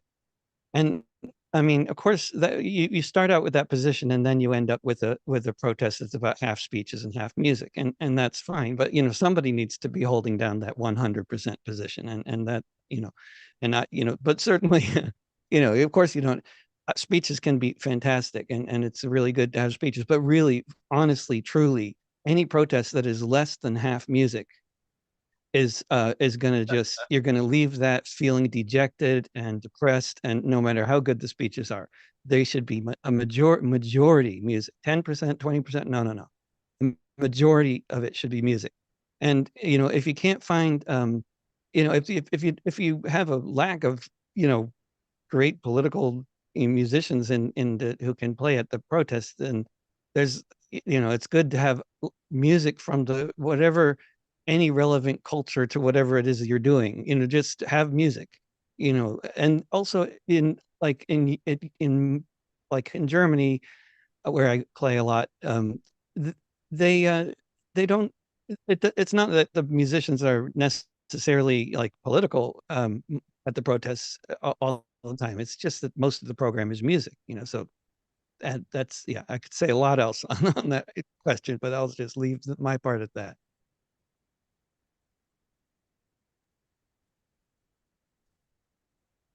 I've been thinking about this a lot because,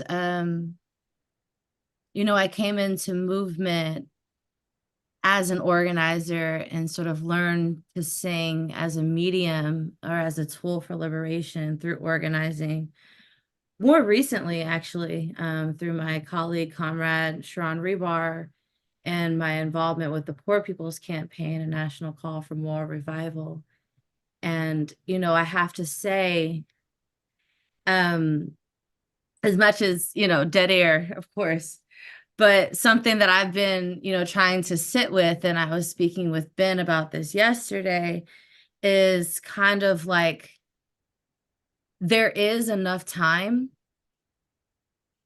Oftentimes we feel like in movement, and especially in rapid response moments, that we just have to keep moving and keep going and da da da da da da da da.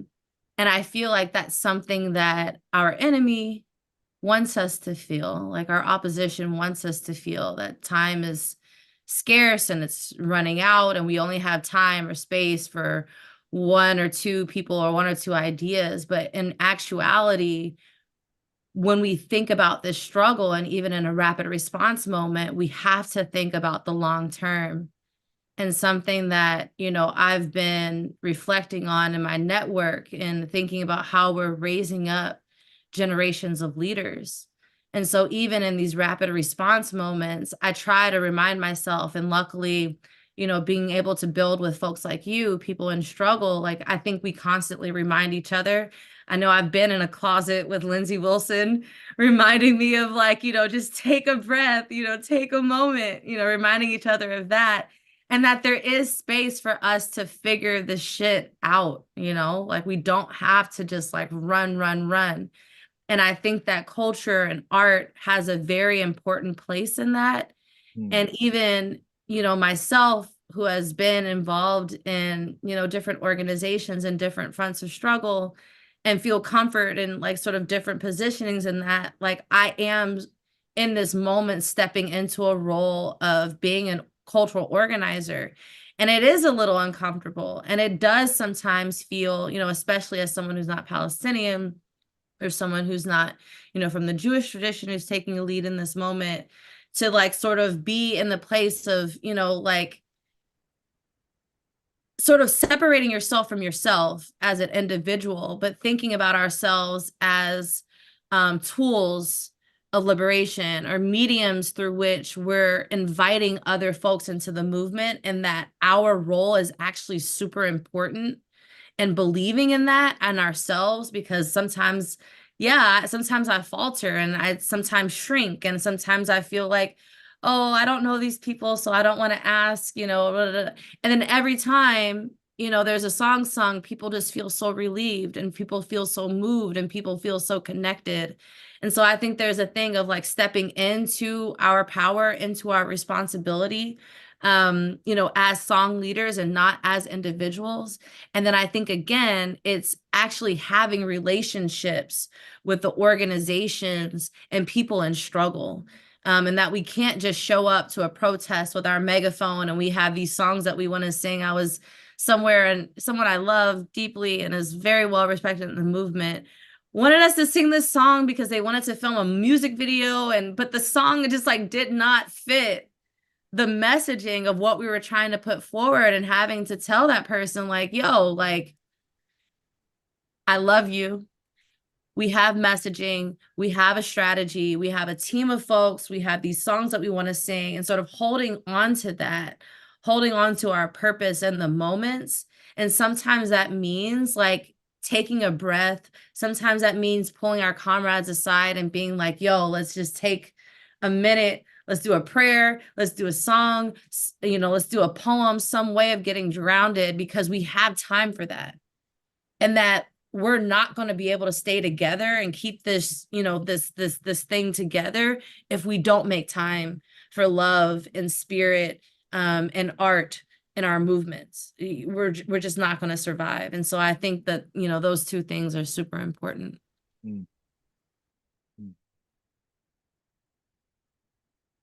I thank you for that, Ciara. You know, I read somewhere a poet said that a poet and songwriter as the last group to tell the truth, and we need to keep doing it. And we tell the truth in a different way, that get at the, who is it that says that it get at the heart, in it, so thank you for that. Yeah.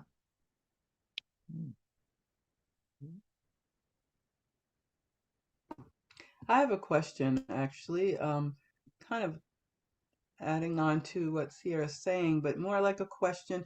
When you go out and you're playing for a massive amount of people about an issue that's really strongly charged, what do you do to prepare? Do you pray, obviously go through some type of meditation, and do you bring the people that you're playing with or for into that meditation as well? I think it's probably more like yes with the grounding, but because of the charged topic at hand, and then you're trying to sing and reach them, how do you prepare yourself for that? Because it's a major step. It's a great responsibility that you're doing, especially when you're trying to guide a large amount of people over a topic.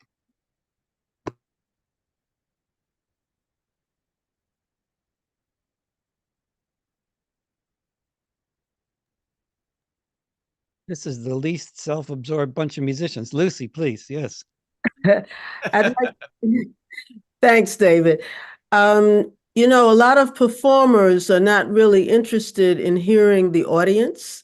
They want the audience to hear them. And if you want to get the audience involved, you have to want to hear the audience. That has to be in your heart, and they can feel it. If you bring that energy to it. So, basically, I love to hear people sing together. So when I invite them to sing, they do. I echo Lucy, and I feel like Lucy's like, yeah, just like a Jedi of moving mass groups of people. And I think that also just goes into our responsibility in the moment. And that when you just have to judge a different situation, like it's different from being on a webinar, as opposed to being at a part of a rally, as opposed to being in a march, as opposed to being like a protest and arrestable action. Like there's different times that you engage as a cultural organizer. And often in this role, as we're thinking about liberation, and this goes back to like leadership development, is that even if you are an artist, like this is not a time for your performance. This is a time for us to invite people into struggle. And so like being able to choose songs that are on message, that, sort of have a history that is connected to this struggle. And, maybe there's just 3 or 4 lines, 1 or 2 lines that just repeat themselves, that you can take time to teach people. You tell them the lyrics, have them repeat after you. Again, always reminding ourselves, we have time for this. We have time for this, and so like, taking a beat, hey, let's learn some lyrics, repeat after me, and then just get in where you fit in, and then continuing the song long enough to an uncomfortable amount enough, because again, this isn't a performance. Maybe on a webinar, I'll sing a song just like 2 or 3 times through. But when you're at a rally, you want to sing it 5 or 6 times through. I mean, when you're in a march, if you have like thousands of people, you're going to keep that thing going for maybe about a good 15 minutes, knowing that from where you're singing to where the end of the line is or where the beginning of the line is, people aren't going to hear it for some time. And so it's really just like knowing your context, and then having at the ready, and I think being able to build with folks like the people on this call, having songs at the ready that make sense for these different kinds of situations. Thank you. Yeah, I wanted to hear, in this multi-layered conversation, each person where you kind of come into this whole thing about this relationship of the musician with the movement. Particularly at Mass Actions. Adam, Sol, y'all have experience with this. I want to hear from everyone too. Also, Joanie has her hand up as well. So Yeah. Yeah, because I was going to answer that, Ben. I think the best way to do that is to be part of the organizing team. So like when I'm organizing a rally, it's not a question whether there's going to be music or not. It's just clear. And that's not, I'm not saying that in a snotty way. It's just that's that relationship building.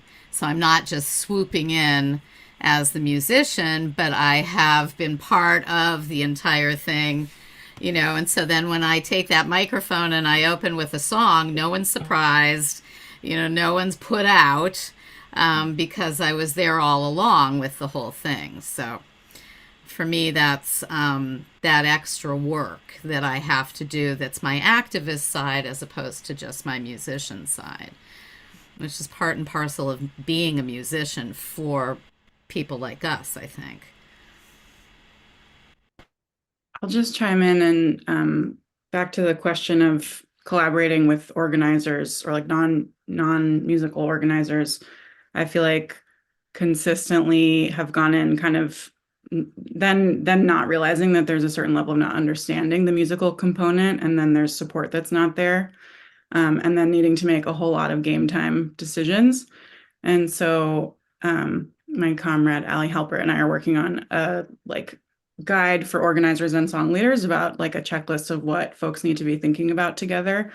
It feels very specific and concrete, but I think it's really needed. At the DC actions in October, the first one on Monday was led by If Not Now, and it was very songful. If Not Now is like really deep song culture.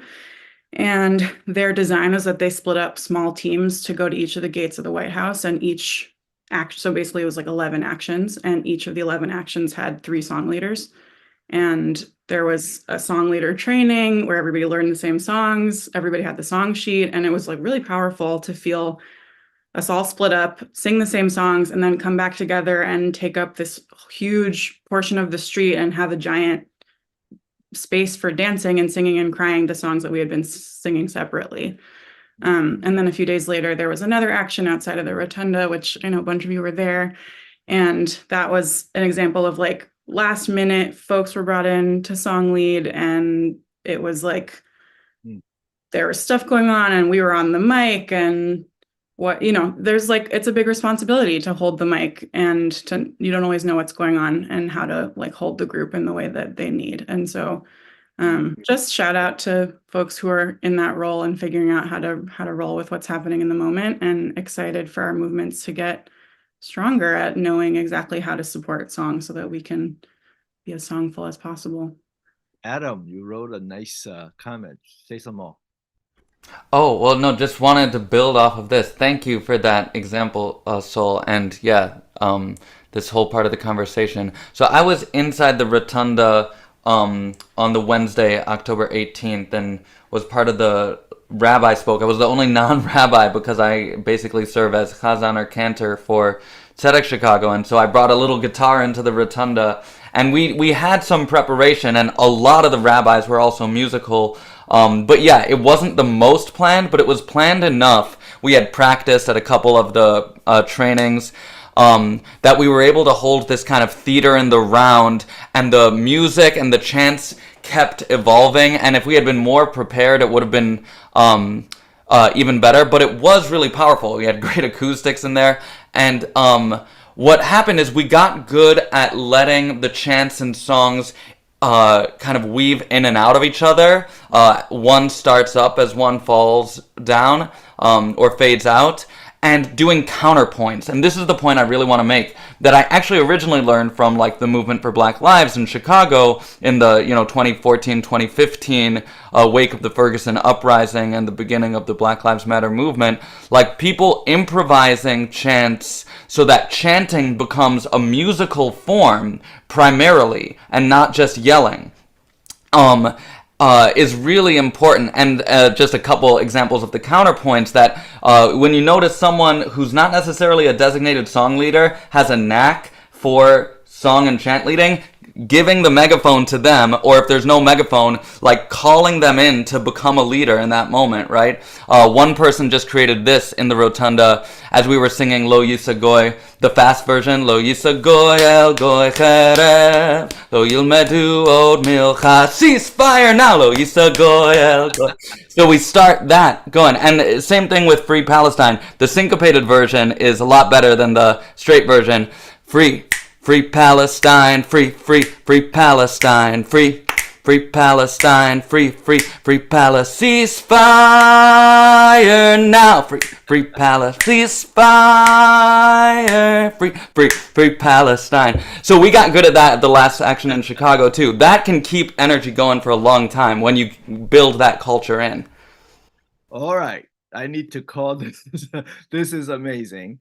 And I know there are audience member want to say something too, but we won't have time to do that. I want to apologize to those. But write to us, share your comment, and just Paulette said that she will hear something and then she will put it to music right there. And then what a great idea, right? I remember Holly Neal thought she wrote that chant where gentle, angry people in a car going to a rally. As they were just making it up right there, and it became one of the big, protest songs. Anyway, so thank you for being here. I have a song called "Thank You for Being Here," by the way,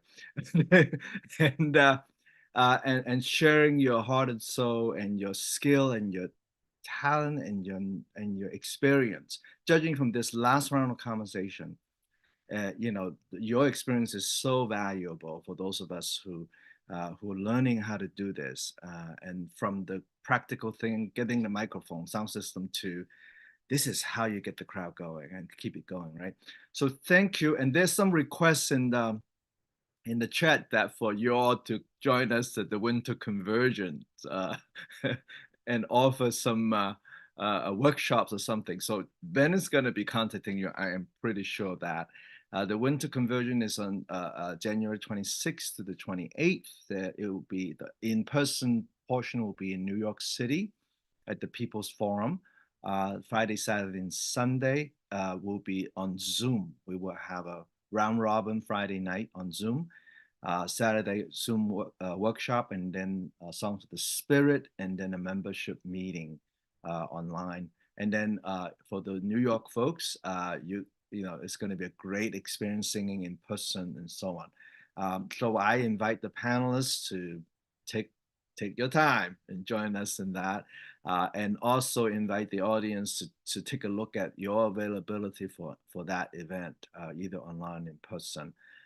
The other thing is, Joanie and Lindsay, would you say a quick word about the next event around this issue, this hot things that this is one of the more constructive things I have been involved in, because we're talking about something that works for us, right? Thank you. So Lindsay and Joanie. Wow. Well, I would say that this is a wonderful springboard into the song swap for healing. And it's a joy to be able to be alongside my sister Joanie to make that happen. We can continue to do great songs and to be able to expand on what we've learned tonight. This is a wonderful experience to be able to have, and to be able to go right into another event that talks about what we are as artists and what we are here to do, which is a form of healing and peace. So we will just continue to carry on where we left off tonight. What a great start. Joanie, do you have anything to say?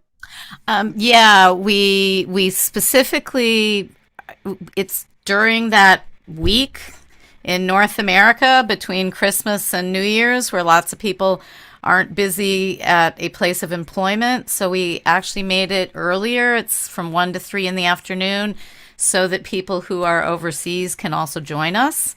And people are invited to share a song. We'll, when we get closer to the actual date, which is a week from today, we will kind of set the format. We know that probably not everybody who's wanting to share a song is going to get in, but we will have more of these. So we'll try and get as many people as we can possibly get in that 2 hours. And then, if we have an overflowing need for another song swap, we'll do another song swap. But the idea is people are suffering over there. People are suffering really bad. So we're looking for those songs that can be shared directly to them. So David's song is out there in Lebanon. So that's all I got to say.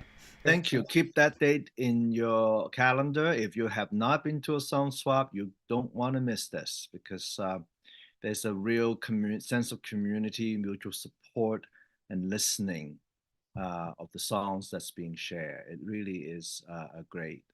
One of my first events was in a song swap, and I said, "Who am I to share a song with all these people?" And I felt loved. So thank you. So I want our audience to make wonderful gesture to send our love to our panelists. Yeah. So Ben, Ciara, Joanie, Lucy, David, and Adam, and I want to thank Ben for being such a technical host. We're learning how to make this event work smoothly, and then we have roles now. And thank Lindsay. Lindsay did a lot of behind-the-scenes work to keep me on track. Thank you. And we were talking behind, but in case you didn't know, okay. So thank you, Lindsay, for and I want to thank the steering committee for really putting their heart and soul in really struggling with making this event happen. It's not easy. For those of you who didn't know, I'll tell you later. But it's to get to this place to talk about a hot topic in a scary time like this, and when the world don't want to do this, they want to yell at each other and kill each other. We are able to do this, and it's really important. That what People's Music Network is about. We're a network of musicians who share our art, and music has been my lifeline. And I think it is for many of you. And so let's join in this movement in its many facets, and let's keep to our mission. Join us in our mission to struggle for peace and justice, and continue to do that. And so I want you to take all that you learned today, all the good things, grab it, and put it in your heart. Thank you very much, Eric Law, for a wonderful Thank you, Eric. moderation. Yes. Thank you. Round of applause done. for Eric. Well done, Lindsay. Yes. Thank you. Thank you all so much. Let's be in touch and talk about the next event, friends. Thank you, Eric, for moderating tonight. All right. Thank We'll end you. it there. Good night, everybody. Good night, everyone. Peace. Take care.